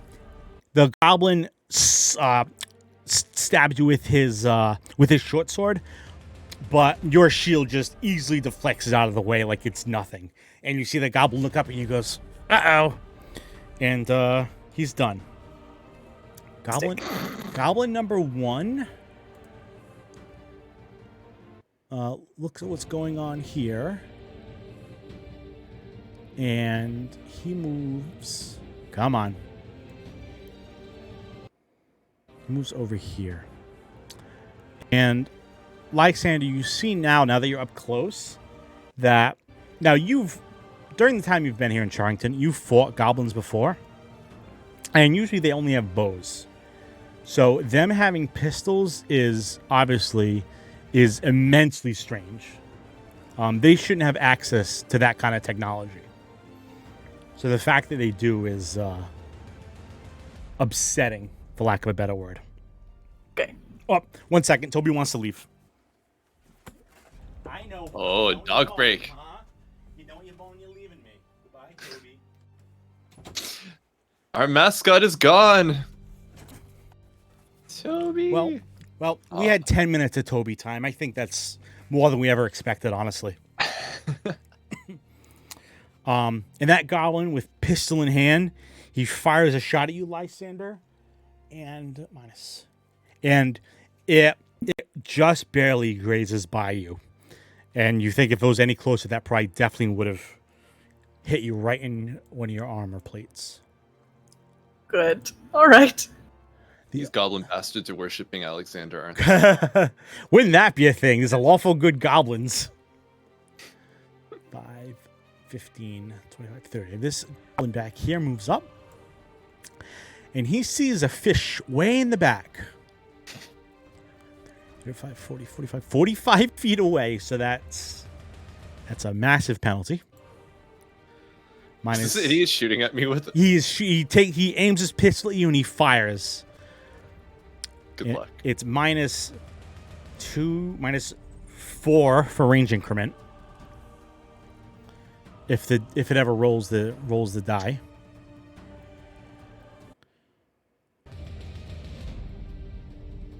There it goes. 13 touch. Oh, it misses you by it. It just barely grazes by. You feel the bullet just kind of whiz past your ear.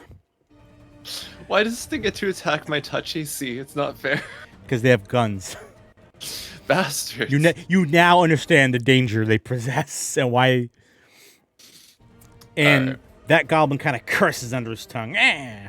Oh my god, I missed you. I'm so sorry, I missed you, fish. That's okay. What was your initiative? Was it 14? 12. 12. Okay. I'm sorry. You can go now. Cool. I'm gonna be learning what I can actually do. Yep. That of course. I'm gonna move 5, 10, 25. That's why this has the tag beginner friendly. 4. So that gives me. Holy shit! We have 16 viewers. Hi everyone. Thanks for coming. Hi everyone. I'm going to attack the no-name goblin. Goblin. Okay, okay. Yep, and because I have a range penalty beyond, I'm assuming this is going to be -2. Yes. So yeah, unfortunately the range on your dice is only 10 feet, so it's a -2 to hit. Heck yes, that is okay because I have this wonderful point blank shot that will hopefully. That'll give you a +1 to hit and damage. Yeah, let's see if it works.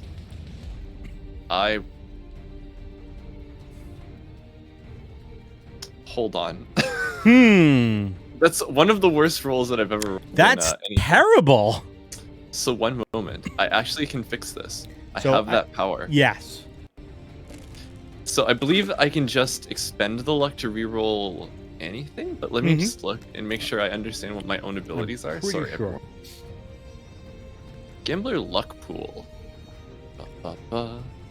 I can reroll any single roll for myself with 1 luck point as an immediate or swift action. So I'm going to re-roll that because that was really bad. So you call upon the sheer power of luck itself. The very fabric of the universe. And you correct those dice in flight. The word correct is questionable. It is questionable. It's they're smart dice. But that your ethereal dice roll out and they fly at the goblin, and the goblin ducks under them. But then the dice come back around and head for the goblin's ear, and the goblin just slides out of the way just as the dice graze him, and you just barely miss him, and I mean barely miss him. All right. Where were we? Goblin 3. 5, 10, 15, 20. 30. Goblin 3 comes up, short sword and pistol in hand, and and he lashes out at you, Lysander, with his short sword. And we wait 1,000 years for the dice to roll in anticipation. Oh, just kidding. It rolled quickly. And once again, this fish, he gets under your shield this time, but he stabs you right in your body, and his dagger just deflects right off your armored body. And the goblin looks up at you and goes, "What the hell?" Yeah. And he's done. Goblin 6 rolls on up. 1, 2, 3, 4, 5. Oh, look at that.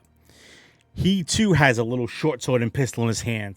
And he tries the same thing. He's going to stab you with his short sword because they haven't learned the lesson that it's not working yet. I just enjoy all my new friends that I'm hanging out with here. You're making a lot of new friends. They don't seem quite as interested in you, though. This goblin swings his short sword at you, and he misses by about a quarter mile, and he kicks up dirt everywhere. And now he's got sand and dirt in his eyes, and he goes, "Ah, damn it!" And he's kind of shaking his head, and he shakes it off. The white mage way in the back kind of dusts himself off, and he moves up 5, 10, 15, 20, and he takes cover behind Gyoki. He just kind of crouches down behind you. Looks like actually he moves over here, and it looks like he's preparing a spell. Okay. And oh yeah, he goes, that's right. He goes, "Oh, I fell off the boat too, but don't worry, I've got your back. If any of you get hurt, I'll heal you. Just make sure you keep him off me." And that Elvon is done, even though it says drow. Goblin 7, way in the back. He sees you've kind of got them occupied, and he moves up a little bit. And with pistol in hand, he fires at you, Gyoki. Bam! Aim it out. Or I guess bang. Wish my soundboard worked. Pow, if you will, even. Right in the kisser. And the bullet flies at you, and you duck under it without a problem, and it disappears off into the sunset. Or sunrise, I guess, technically. Lysander, it's your turn again. So I'm going to just attack Awesome. I'm just going to attack the goblin that I hit last time. Okay, you Smile Made a War just granted you advantage. You can roll twice on this roll and take the better result. Perfect. Thank you very much. First swing. Well, that's convenient. I'll reroll again anyway. Oh my god. Well, you don't have to reroll. We'll roll it into the next one since you rolled a critical hit. Okay. Perfect. Thank you. We'll call crits like a special where they don't get wasted, except on disadvantage, of course. You swing your sword at that goblin, and you cut that goblin right down the middle. You bisect him right in half, and he just kind of flops apart. As you deal 14 points of damage to him with a critical hit. That goblin is so dead that he's going to end up in the underworld split in half. Are you going to use your fancy special attack? I am, if that's okay. Yep. All right, roll this one with advantage. So as Lysander chops that goblin in half, their prosthetic arm almost takes control of their body for a moment, and it makes another attack on its own, basically for Lysander. So Lysander gets a second attack at full base attack. So go ahead and roll that. Oh, there we go. Okay, that's 1. Yep, and reroll that, because that's a miss. That's not good. Yay! Ooh, excellent. Wow. Max damage. So were you swinging at 3 or 6? We'll swing at 6. 6. Okay. So your arm basically takes over for a moment, and your sword, you come down with your sword again just to cleave that goblin back in half. The goblin ducks this time, but then your arm turns itself back, and it comes back with the backswing and just slices that goblin right in half too.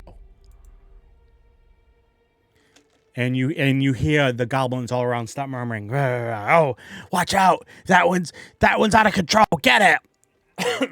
Oh, good. And you hear the goblins stop murmuring, "Yeah!" And if I can kill Goblin 6, that'd be swell. Swell astral. Goblin 4 is dead. Goblin 6 is also now dead. Awesome. All right, and you're all set, right, Lysander?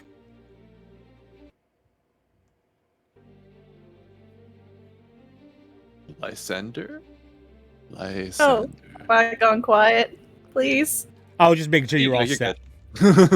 I'm all good. Okay. Gil, you're up next. So this fish is sad. It's sad. The sad fish. I'm just gonna attack the stupid idiot in front of me again. The goblin. Goblin 1. Yeah, Goblin 1 is kind of just really irritating me, and I'm really impressed at what that robot's doing down there. Oh shit! But I don't want to go anywhere near it because I'm kind of worried. Appa just granted advantage, so you can roll twice on this one too. Oh hell yes! And then maybe I'll actually do it. If you Let's somehow go. still miss, you can use your luck as well. Let us go. Thanks, Well, Appa. hold on. Gotta do that again. One more time. Yeah, it's clearly astral lagging because you guys roll, and I'm just sitting here waiting. Okay. I'm gonna use my luck because my roll were 12 and 8. 12 and 8? Okay, yeah, that's going to miss. It's okay, I'm using my luck once more. So we're gonna double roll that. Alright. How does a 16 strike you? A 16 will hit.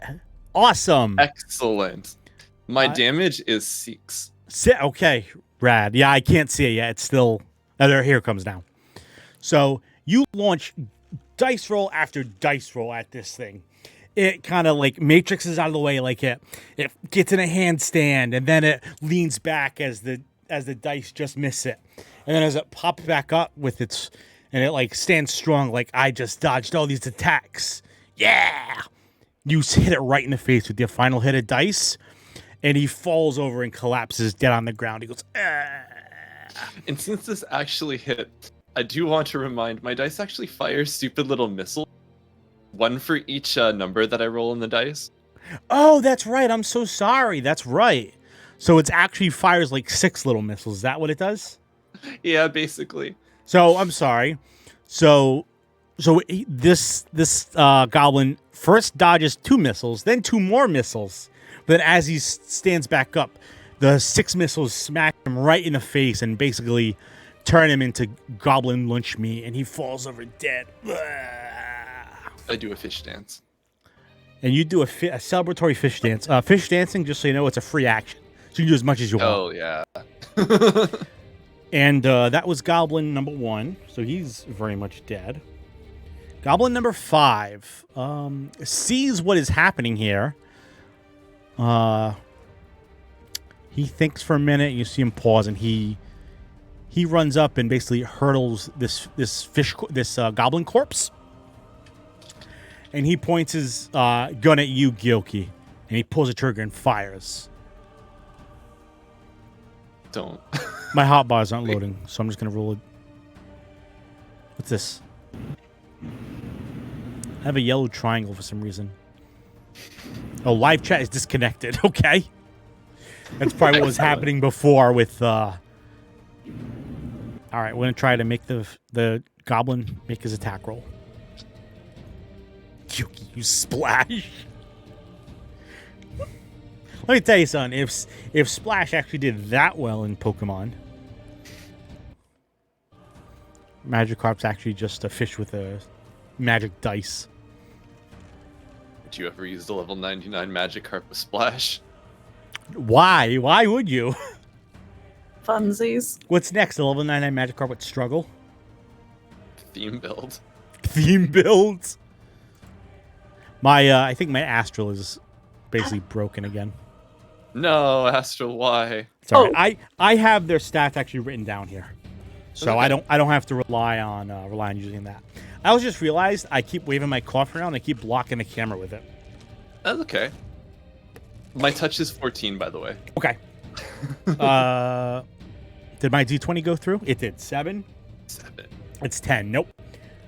So he fires his pistol at you, and you just kind of jump over it as it skips off the ground and ricochets into the tower and then disintegrates into nothingness.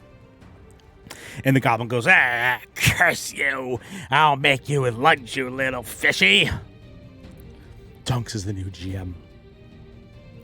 This stream not sponsored. Goblin number 3, Lysander, he just watched you basically annihilate all of his friends. And he has a momentary insight. He takes a 5-foot step back from you. Oh no. And he's going to shoot you with his pistol at point blank range. Or almost, Oh god. almost point blank range. I thought he was gonna run at him and shoot the pistol while he was running, and that was sight. I like that you think these goblins What have if they any... give it extra momentum by running? That just means it'll go further into the town and probably take someone out there instead. If my D20 roll ever goes through, I might have to get actual dice at this point. I have a dice set right above me. I just have to stand up to get it if I need it. Oh my gosh, Lysander. It's unfortunate for my life. It sure is. Lysander, this pistol round gets you right in the shoulder. And you feel it kind of just like start... Well, first let's see the damage, actually. Let's see the damage, actually. This isn't the kind of drama I was looking for, honestly. I'm getting my dice. That one's probably going to roll eventually, but...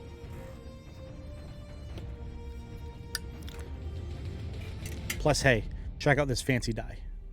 There's dice in the kitchen. That's never going to focus properly, I don't think. Oh, those are so pretty. Yeah, they're wonderful. They're metal, too. They are so heavy. Oh, yeah, they're the kind that break your table when you use them. But, yeah, actually, yeah, probably. All right, my die roll didn't go through, so I'm going to roll damage manually, okay? Yeah, I can tell you what the die roll is. Oh, what is it? It's a 6. It's a 6. Oh.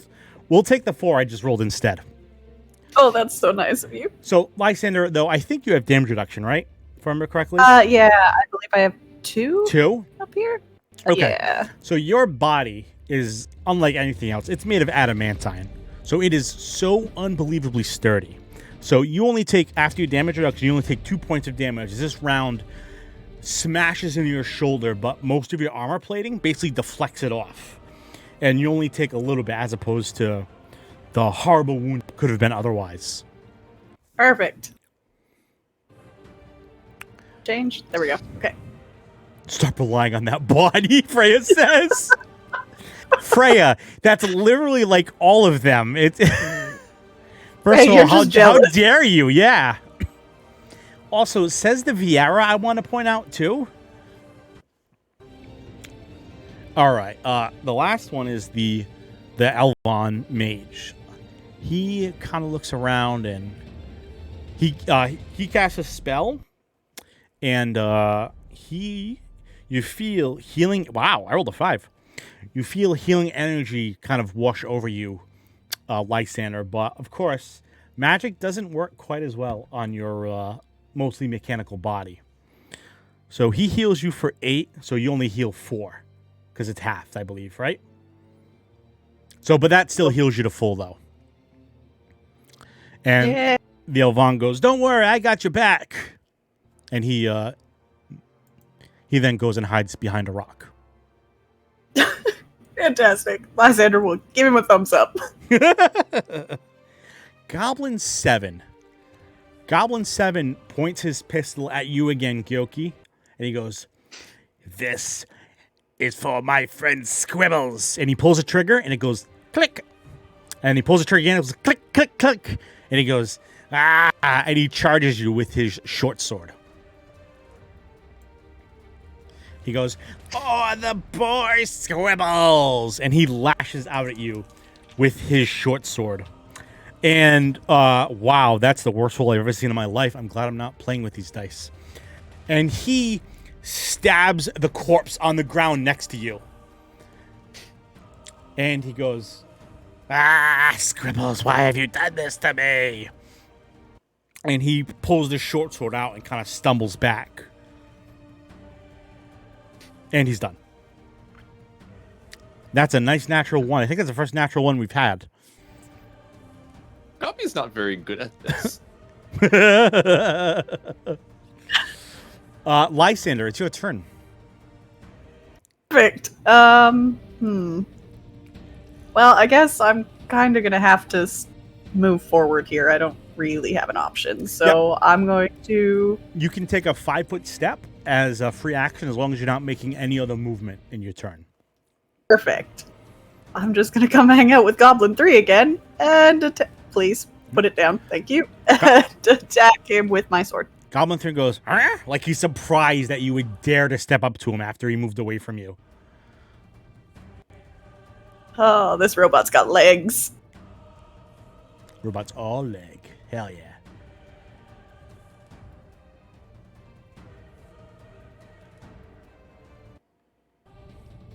Wow. Wow. Holy shit. Don't need to read it. Max damage from Lysander here. You walk up to that goblin. His face is frozen in shock still. As you come up with your knight sword and just cut him in half, and the pieces of him just go sailing in two separate directions, just from the force of the blow. And Goblin 3 is so very much dead. Perfect. I need where was that was you, right? I need you both of you to make a perception check while I kill Goblin 3. Oh, I thought I made a quick button for it. All right, hold on. What's that? Is that also a 1 or 7? I don't know. How do you do perception in this game? It's if you don't have any points in it, it's just your wisdom modifier. If you have points in it, it's your ranks plus 3 for the class bonus plus your wisdom modifier. Gotcha. Wow.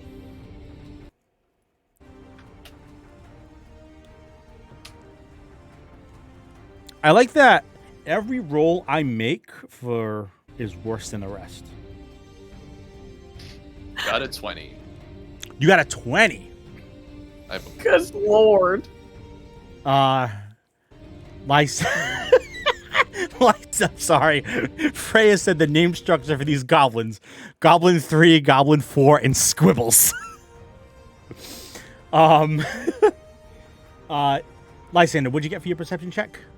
I believe it was 14. Yep, 14. Okay. So you both of you see this. This is your first time seeing it, Gyoki. You see this. Oh, all right. I have disadvantage of my next roll. You see the same this person, this dark suit with this white shirt, and they're holding a rifle and a whistle in their hand, and they're watching the battle because you see them like kind of lower the scope, and she blows on a whistle again. I can't do a whistle that good now. Beep beep. And you watch now as I have to add some more enemies to this combat. No. As if I can find my combat. Oh my god. Astral's lagging so bad.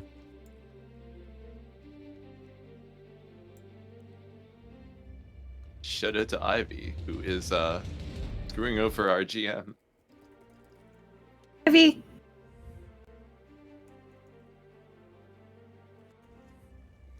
Here. On Astral, you can do it. All right. I'll just plop him in, then I'll move him afterwards, I think. Yeah, sorry.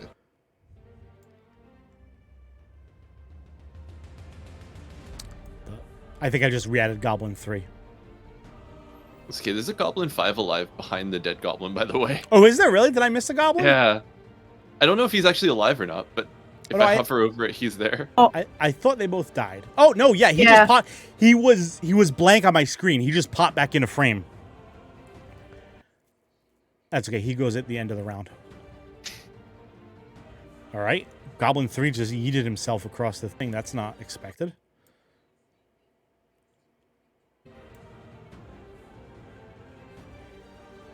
All right. That one kind of looked like it was going to add. Someone let me know if they start popping in. I pre-made them. Oh, yeah, there's a Shinra. Yeah, there's a officer. Shinra officer now. All right. There should also be 2 troopers when they eventually load in. Can they combine and form a Mega Goblin? They're not Voltron. How bad would that be, though? All the Goblin corpses just kind of form a big undead Goblin Voltron. Oh, That would be horrific. someone write that down. I mean, if you do the Final Fantasy 14 thing, where all of the Alexander parts combine. Oh, yeah, that's a very good point. All right, I have to refresh Astral just because my Astral is officially frozen. No worries. Yeah, no. I'll snack on the cookie. We're going to go to... well, actually, I'm not even going to bother switching the screen just because I'm worried it will explode if I do anything else. What I will do, though... I have these. Donate for a defeating stream.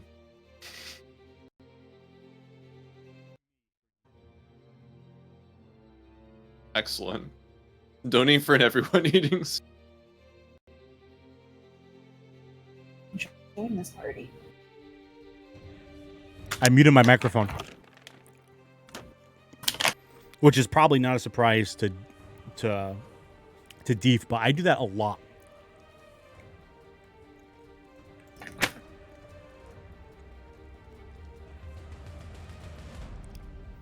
So, I'm just going to close Firefox and reopen it. Oh, chocolate was a bad choice. So we have a Shinra riot trooper. There are Shinra officer. Yes, I can talk about what's going on. Duh. There are as that person on top of the building blows the whistle, Firefox is already running. No, it's not. You see two Shinra guards carrying riot shields and batons, as well as one officer with a pistol in between them, and they're running up to you guys. And as they get close, they point at Lysander, and they go, "There it is! Make sure to take it alive." That's awkward. Wow. What did you do? Wow. Wow. Wow.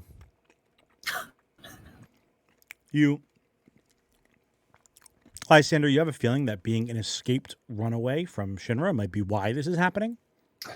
Yeah. Just a guess.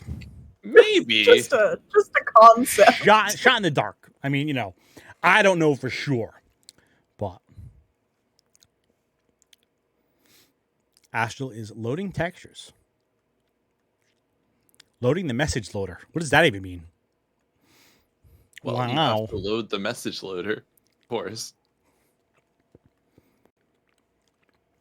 This is a ghost car. But is it smart? Somewhere buried in my closet is my big poppy hat. All right, something's loading. We're getting there. Okay.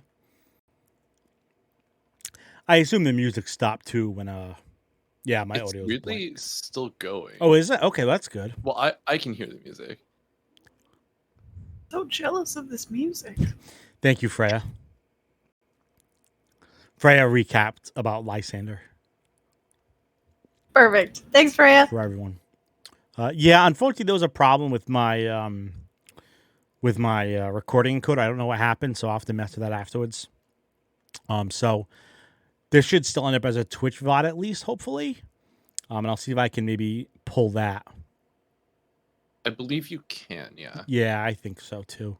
Yeah, music definitely stopped for the stream because music came from Astral, so I closed. Because I closed it. Oh, it makes sense because I have Astral open. Yeah, you still I'm have Astral sorry. open, so you still hear the music, right? I'm sorry. Hopefully, I can find a better way to do that for next time. Well, probably not next time because the next stream will be tomorrow, but next I'm game. sure it'll be fine. I mean, Astral's currently having a conniption, so I'll just make sure to have my dice already ready.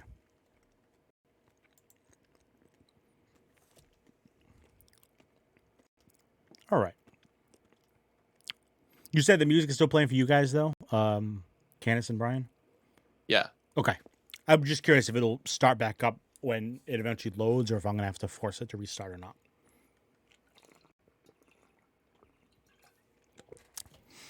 And once again, I'd like to thank everyone for coming here and hanging out, especially while I was sorting through these lovely technical difficulties, because that's just how the cookie crumbles sometimes.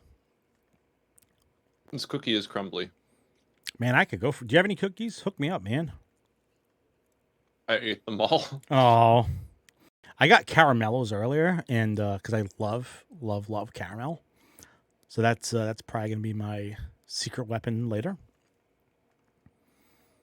But You just throw caramel at the screen. Just throw caramel at the screen. Pelt the players with them. Who redeemed crystals for technical disadvantage? God damn it. How could you That'll be sabotage our very first my stream? processor, probably. What a time to be alive. Time when fish can throw dice that shoot missiles. That's all. That's very true. miss. That's the best time to be alive. Just living my best life.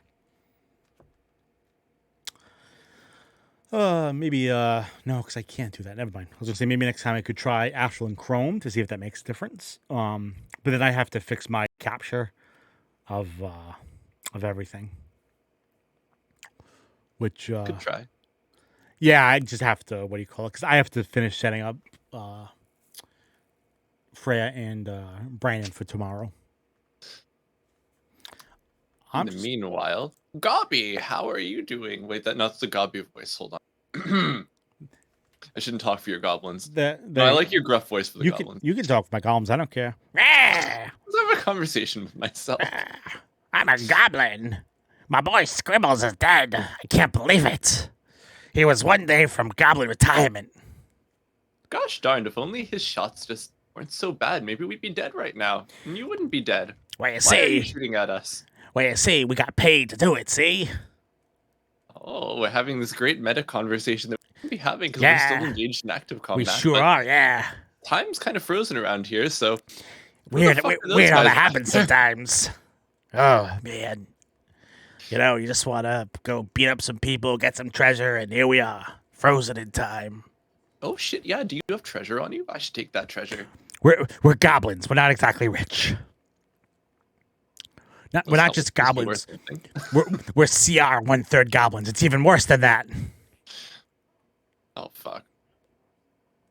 Oh my god. That's why I can actually hit them. Otherwise I would miss everything. The roll loader is not even loading.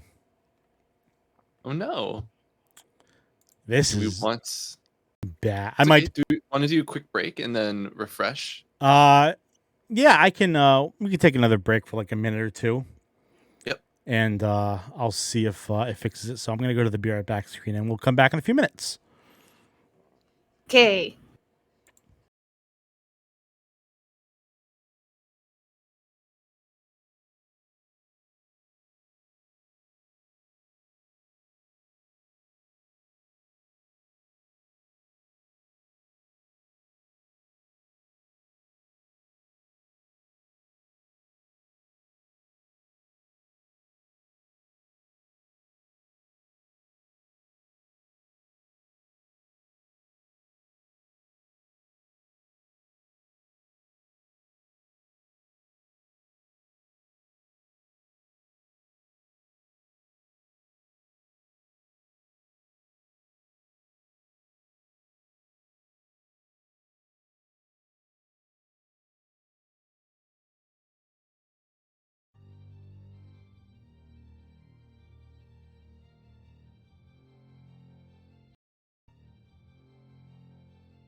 So, for anyone wondering, the main problem was probably just actually Streamlabs and capturing everything. Because once I stopped that, it started working fine. Oh, except our fish is gone. Oh my god. Ow! Whoop. You alright? Yeah, I just punched my mic. Oh no. Stop that. It's fine. Don't forgive me. I ate him. Oh yeah, that's right. I mean, my god.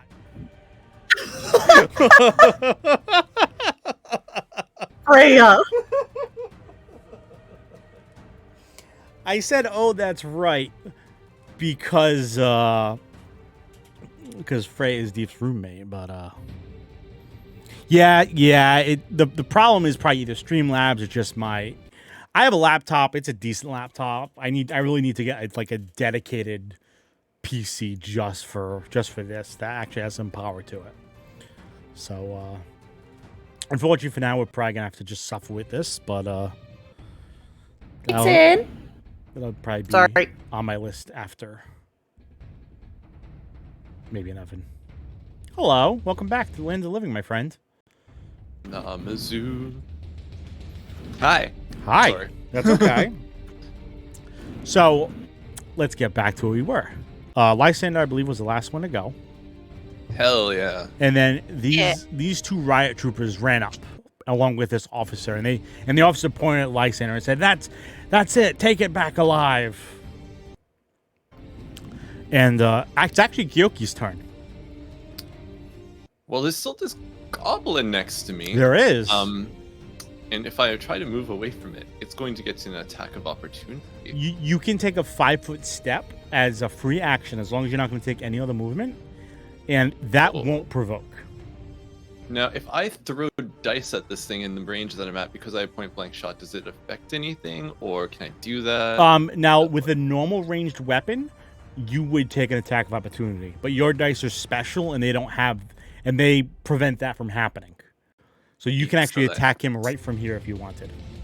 Well, I'm just gonna attack him and get him the heck out of my way. That's a smart move. We'll wait for there we go. Now my astral's going real slow. Oh yeah, you weren't here when I was talking about it. The problem with Streamlabs, because it started when I went to the Be Right Back screen. Astral started responding fine. Oh, slobs. All right. You launched. Oh, sorry. Go ahead.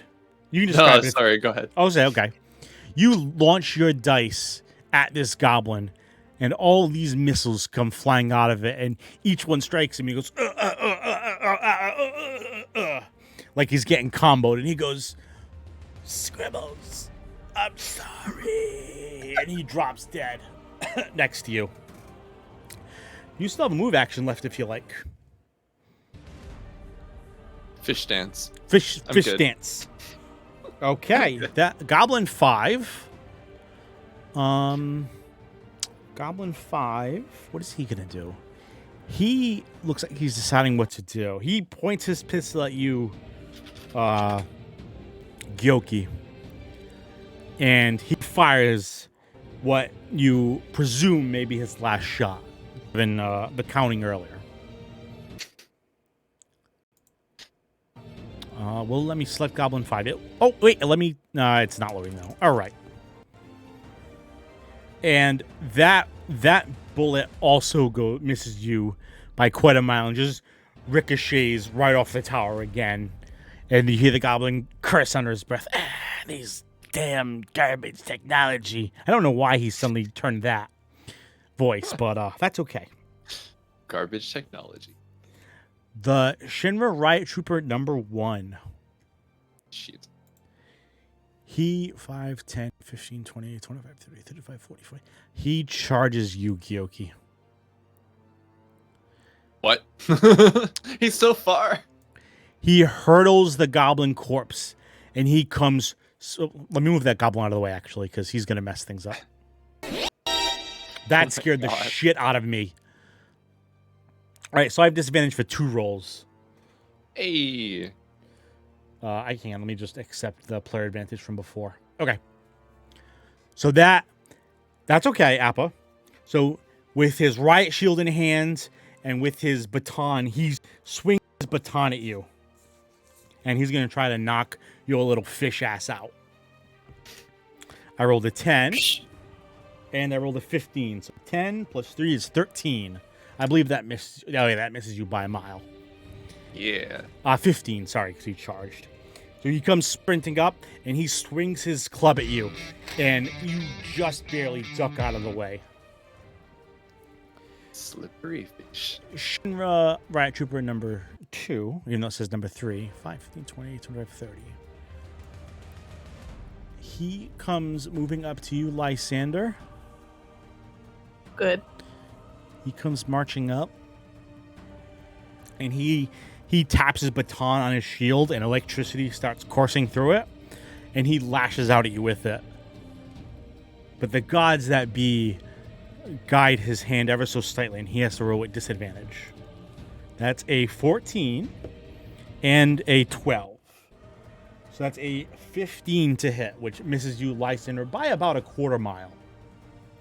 That's ideal. So he comes in with his baton, and you hold up your shield, and bzzz, it zaps, and electricity arcs across your shield, but it gets deflected away.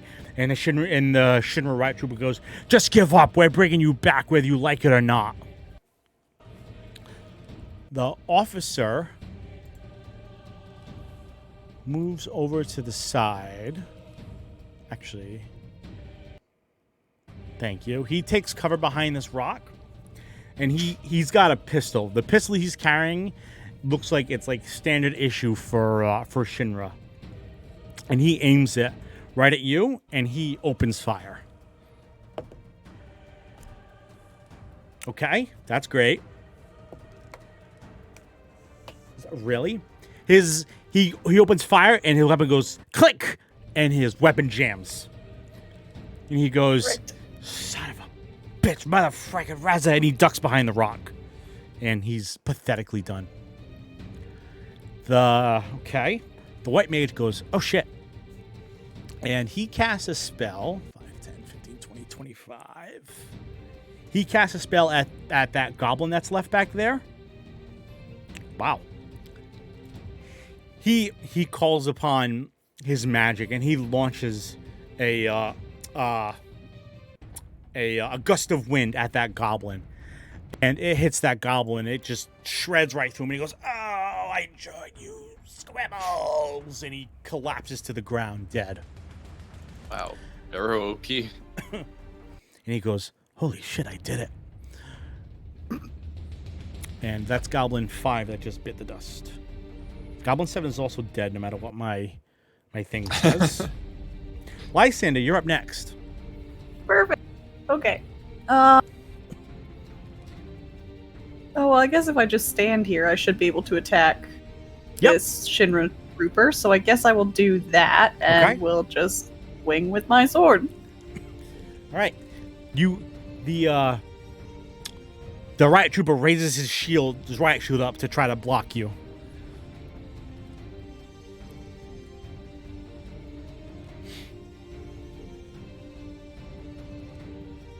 Did it roll? Because I'm hoping it goes through. So yours rolled. You got an attack roll of 4. There you go. You have advantage on this roll too. Oh, perfect. Probably good. Yeah, because roll again. That actually just misses. Good to know. Oh, it didn't get better. Yeah, so that one is an 11. Oh, okay, so that's not going to hit, and the 14 also doesn't hit. No. So you swing your swords. Okay, thanks, Appa. That's good to know. I wasn't sure.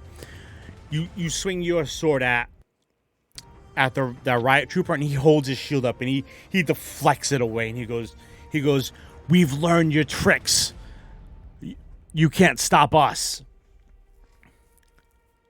And you have your prosthetic arm if you want to make a second attack too. I will. Let me put my water back down before I throw that on the floor. Let me try again. See how much they've learned your tricks. Well, Yay! it took from failed. It's still loading for me. What was it? 23. 23? Oh, jeez. Yes, I did crit. So, Oh, it's a crit? What was your confirmation roll? 9? Oh, 9. So that won't confirm. How much damage did you do, though? 9. 9! Your prosthetic arm kind of sees what's going on, and after your first hit kind of deflects off the shield, the arm carries your momentum and slides, scraping right down its shield. It makes this hideous screeching noise, and then it basically lifts under his shield and just cuts right up across, and basically just cuts his arm right off, and he falls to the ground and starts bleeding out on the ground. Ugh. Oh, They clearly did not learn your tactics that much. And you hear the officer behind the rock go, "Oh shit. Bye, Riku. Thanks for coming." you. And you're done, Lysander. Gyoki, my dear fishy friend, is your turn. Hi, I'm a fish. I am going to. I think I'm just gonna throw at him from here, but I might do a 5. Not the point of doing a 5 step. You Is can always there- 5 foot yeah, step maybe. afterwards, too, if you want. Can you 5 foot step diagonal? Yeah. Yep. Alright, I'm gonna do that. And then I'm going to throw some dice at this guy. See Okay. what happens. Let her rip. I hope. Ba, ba, ba, ba. Ba, ba, ba, ba, ba. I'm fishing it. Arm. All right. I Beep, rolled a beep. 22. 22, It's yeah. 22. That'll hit. Alright. But in addition to doing that, I'm going to go ahead and I guess you can't see this, but I'm rolling Melodies of Misfortune. Visible only to me. Well, I guess I will say what I rolled in the Melodies of Misfortune because I pressed the wrong button. So the way Melodies of Misfortune works is I spend a luck point, I then throw another die, and whatever the total of those dice are, is what happens to this portion Riot Trooper. So I rolled a 4 on my last one and a 4 on this one, which is 8. So he is entangled and must make a reflex save to prevent that. Okay. He is entangled. What's your reflex save? +2. Does a 17 make it? Yes. Wow. Oh my. Yeah, he rolled So- really well. All right. Well, then he's just taking 5 non-elemental damage. All right. So you roll Yoki will be sad. your dice, and the missiles fly out and strike the trooper, and he goes, And as they hit him, they start to kind of like wrap around him and try to prevent him from moving very much. But he shakes it off, and he breaks them from forming any bond, and he didn't get entangled, unfortunately. But he's still pretty hurt. He looks dead on my screen. He should have taken 5 damage. I don't know. I may have clicked it twice, maybe. That's okay.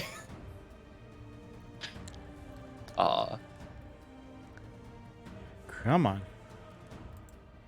Damage character. All right, well, I'm going to write down on my paper that he has 4 hit points then. No worries. Oh, now he's dead. Yep, he's at -5 now. I've turned Gyoki upside down to represent his sadness. All right, thanks for coming, Sam. I appreciate you hanging out and watching. Sandra, the reason I took my phone before, Sandra actually sent me a message. She was saying that the stream was buffering, and she couldn't figure out why. So I don't know if it's buffering for anyone else, but if it is, let me know. It could be just her because she's on 4G, so it could be that. Yeah. But it could also definitely be, be the technical problems we're unfortunately having. It's fine on my end. Like the Shinra Trooper who refuses to re-alive itself. Freya says He it's fine. he has 3. He should have 4, I think. Yeah, he should have 4.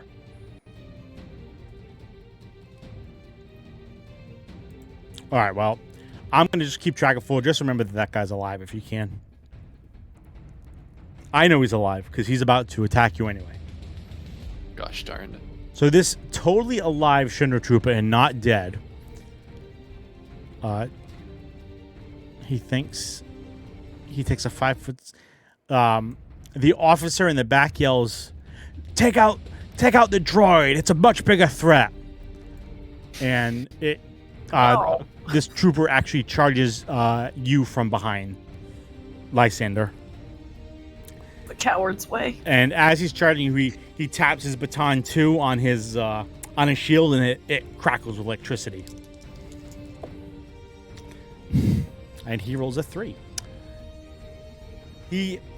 As he comes up, you back up, and he swings in a wide arc and smashes his baton against the rock next to him, and electricity crackles across it. And but it misses you. Perfect. The Shinra officer unjams his pistol and then tries to levy it at you again, Lysander. And he's going to try to take another shot, this time possibly for real. That's a 5. I don't think you have an 8 touch. No. Your touch is 11. It's not great, but it's not that. No, it's not. So he opens fire with his pistol, pew, pew, pew, pew, pew, and bullets fly, and you hold up your shield and just block them like the badass you are, and they just deflect right off. And the officer looks around and goes, "Hey, we need backup over here." Like, he just yells it kind of at no one. And he's done. Lysander, top of the round. You're first. Well, I can't really go anywhere without getting an attack of opportunity. If you take a 5-foot step, you won't provoke. But if you want to move over to the officer, yeah, you'll provoke from the riot trooper. Yeah, so I guess I'll just try to attack this riot trooper and deal with them first. Sounds good to me. That's going to be a 17 to hit. That'll hit. Yay! And that's 6 damage. Nice. You catch that riot You catch that riot trooper right in the other arm with your night sword, and you just kind of cut right through him, and he goes, oh, and he kind of just drops to the ground as it starts to bleed out, as you get a really good hit on him and finish off the hard work that Gyoki did.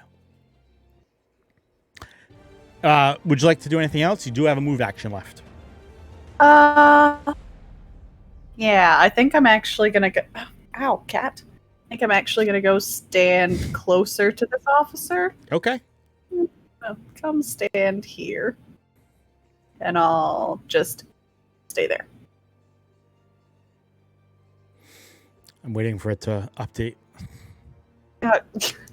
Come on, Astral, you can do it. Yeah, I know. Are you right next? Are you right next to him, 5 feet away? Yeah, I'm just standing kind of at the edge of the rock diagonally. Okay. There. He goes. The officer goes, "Just give up now. Make it easy." Go ahead. Lysander's just gonna smile at him. Okay. He kind of he's like taken aback, and he's like starts looking like around like he's in trouble. Gyoki, you're up. So if I only move in a turn, is it double my movement? If you want to double move, yeah, you can move double your movement. Basically, you spend a move action to move your full movement. Then instead of a standard, you take another move action and you can move your movement again. But that's basically it, besides any free and swift actions you might take. Gotcha. I have moved just to the left square of the officer because my movement is 80. Okay. So I also smile at the officer. Hi there. I think my astral has officially crashed, so I'm going to switch back to the other one, okay? No worries. Especially because combat's just about over anyway. So you move right behind the officer? Basically? Yeah. Okay. Yeah, he looks between the two of you and is kind of deciding what to do, and he takes a 5-foot step back, away from you guys. Okay. So he won't be threatened by either of you, and he points his pistol at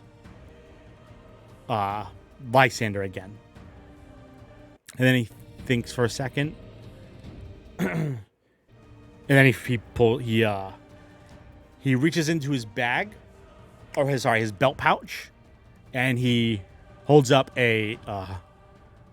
a small round device. Lysander, you know what this is. It is a grenade. You've seen these before. What? And he drops it at his feet. I need you guys both to make reflex saves. Oh, Jesus. It's gonna be... He does not get a save. Why would he do this? I actually have to look up the DC for it. Phew. Give me one. I'm assuming this is okay. Yeah, I know. Oh god. I know it's not a high DC. I can tell you that much. Oh, I'm on the wrong site. No wonder I look so weird.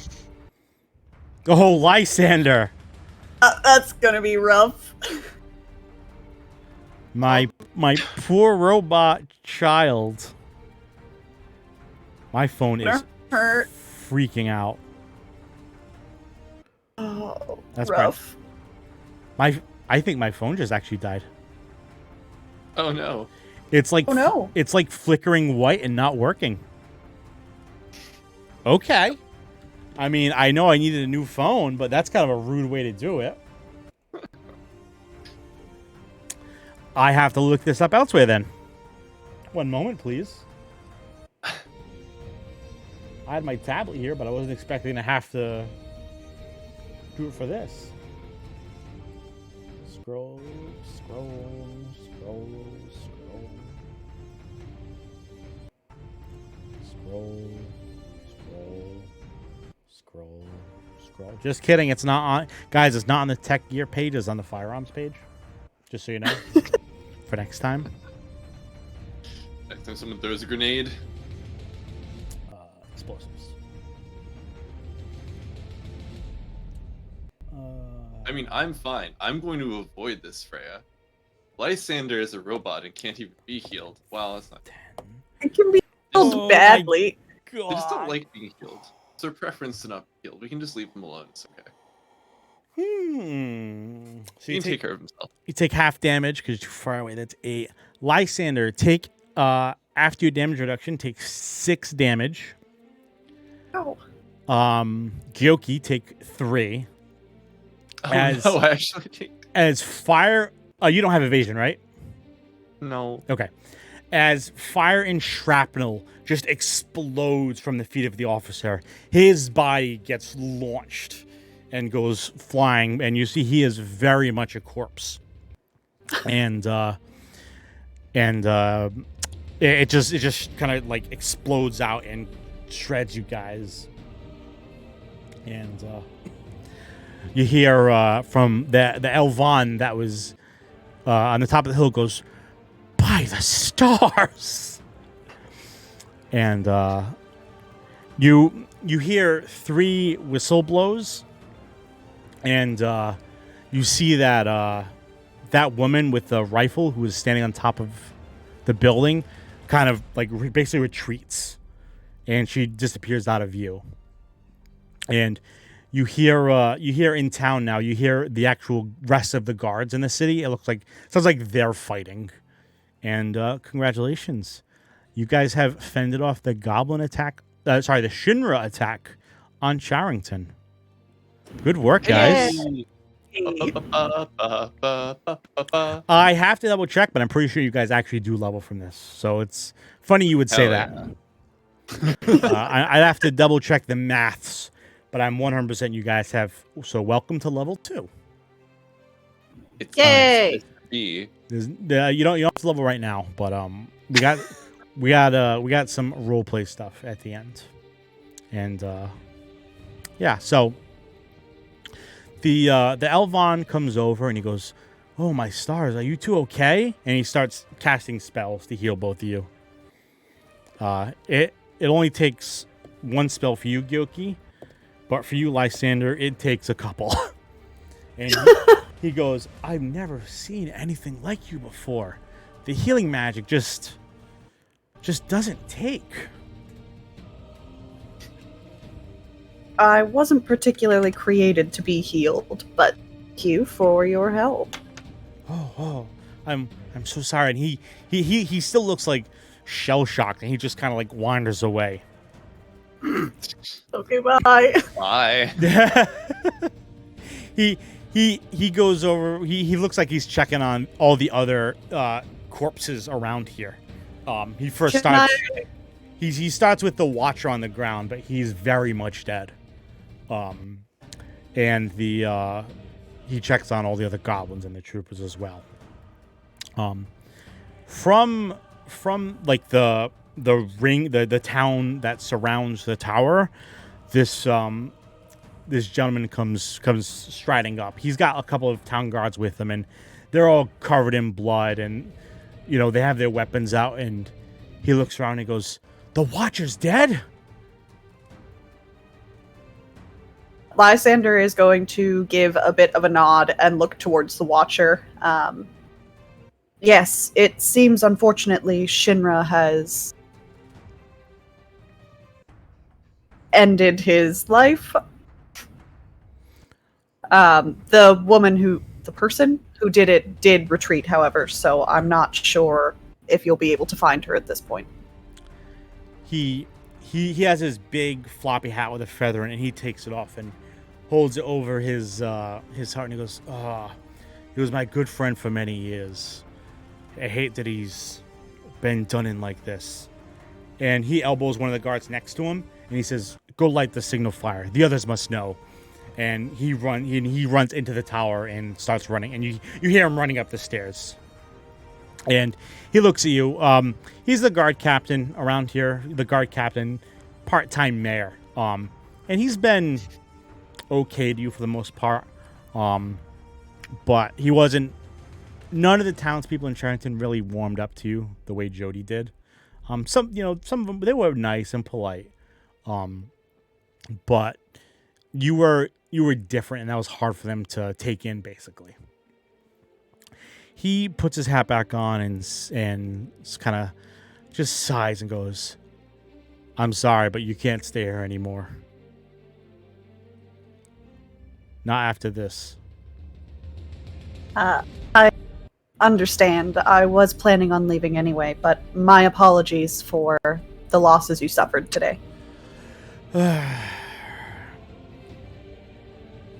Well, how tremendously fortunate this is for all of us. In fact, I have an offer for you, friend or child of Jody's. We should go talk about that. Let's go. Come to my airship. You have an airship? Jody jumps up to try to grab your arm and pull you along. Behind away you, from these people. the massive airship, the bottom of the airship kind of folds open, like the bottom deck, it looks like, and you can see there's like tables and chairs inside, and a bunch of the airship crew start pouring out with weapons and arm. It looks like they're some of them are like offering aid to the guard captain. What, with Sorry, the goblins? 1 second, my throat is dry. They're not offering any aid to the goblins, no. No, I mean, are there still goblins? There's still goblins in the city, I guess. Fair enough. It sounds like the combat in the city has probably died down a little bit. So there's a good chance you figure that. Lysander, you know that for most of the noble houses around here, their town guards tend to be composed of the people that typically both train in sword arts and other stuff. So the guards actually around here are usually pretty competent, and usually the same ones that fight in the wars between the houses. So you figure now that they're awake and alert, they shouldn't have much of a problem dealing with any goblins that are left. And if there's any Shinra left, with the signal fire lit, the houses will come together and probably push any Shinra they might find back out. Okay, perfect. Before we go on to the airship, is there anything I can smash my shield into? Yeah, I think goblins have something. Let me double check. I have to look up goblins real quick because I just don't remember. I think it's called Goblin Punch. It's actually disgusting. You should explain that too. Yes, you should. Yeah. Why look up the goblin? You can explain what you're doing. Perfect. So, as an Astral Knight, one of the abilities that I have is that anything we kill that has a blue mage associated spell, I am able to essentially imbue my shield with them. So, I'm casually gonna do that now. My apologies to everybody. So, we haven't discussed this. How does it work? How does Lysander do it? Yes, please describe that to us. Essentially just finds whatever lane enemies, I guess if you want to call them that are viable for additional magic abilities, and just kind of squishes their shield into them. So do they just kind of like hold their shield out and like magic kind of like whiffs off of it like little tendrils and digs into the corpse and just kind of like sucks the knowledge out of them? Yeah, that's probably the best way to describe how that goes. So yeah, you bring your shield down to one of the goblins and you can feel the power inside, and these wispy little etheric tendrils kind of float out from your shield and like they grab onto the goblin, and the goblin slowly, the color that's left of the goblin anyway, drains from it, and you feel that power get sucked into your shield, and you have learned Goblin Punch. Perfect. You can launch a wind blast at a single target that deals wind damage and can knock people prone. So congratulations. Oh, that's you awesome. You have discovered more power. Sorry, goblins. I just picture fucking Mega Man after defeating an enemy. Yeah, basically, yeah, that's exactly what it is. Like, yeah, and then you do the power, and then you go back to the Accurate. That first one's free. The Lysander, you see someone who's very obviously the captain of the airship. You can tell just by how well he's dressed. He looks like he's going to dinner. Looks like he's going to a state dinner, but he's got a breastplate on, and it's got like inlay on it, and it's nice engraved, and he's carrying a rapier in one hand. And he walks up to you and Gyoki, and he goes, "Oh, you must be the one we're here for, huh? Nice job." Hold on. I have to rediscover my voice for him. "You must be the one we're here for. Nice job, Gyoki." He extends his hand towards you, Lysander. "The name's Captain Roland Mountbaton, and this is the Tempest." Lysander will kind of make sure that they don't have anything gross on their hand before reaching out to shake his. "It's nice to meet you. You've got a nice ship." Thank you. The Tempest is the fastest airship in the Great Desert, so I'd be happy to have you aboard, and we can get you far away from here. I've been contracted by to bring you far away from Shinra to the Maldenbeck territories. Oh yeah, such much nicer scenery. Well, I wouldn't go that far, but there's a lot less corpses there, usually. Well, I have no reason to stay here anymore, and away from Shinra sounds ideal, so thank you.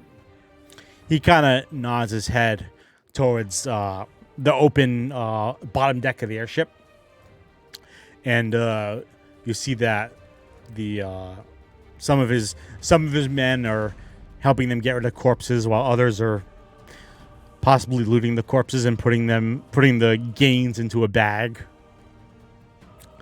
And the guard captain that's there goes, "Captain, thank you for your help." And Lysander, Fish, thank you for your help as well. I hate to kick you out like this, and I know that. Oh no, we don't want to be here anyways. It's okay. Time is money, friends. And Lysander, Gyoki just skips off into the airship. He's kind of just stands there, mouth agape. It looks like he would have more to say, but you have rendered him speechless, and he just kind of goes. He just kind of, and he goes back to like ordering his men around to clean up the mess that's been made here. You fish. Lysander's probably just gonna kind of take one last look around, and then we'll follow after Gyoki. You take one last look around Charrington, a place that's been your home for quite a time now. The signal fire at the top of the tower is lit. It's probably maybe only the second time you've ever seen it. And you can see in the distance other signal fires from other towns high above, also slowly lighting as they cascade. And that they will probably band together and retaliate against Shinra for this attack. And you board the Tempest. And as you board the Tempest, Captain Mountbatten starts yelling at all the people who get off a ship. He goes, "All right, Locos got it from here. Let's get aboard and get the hell out of here." And you hear someone on deck goes, "Woo!"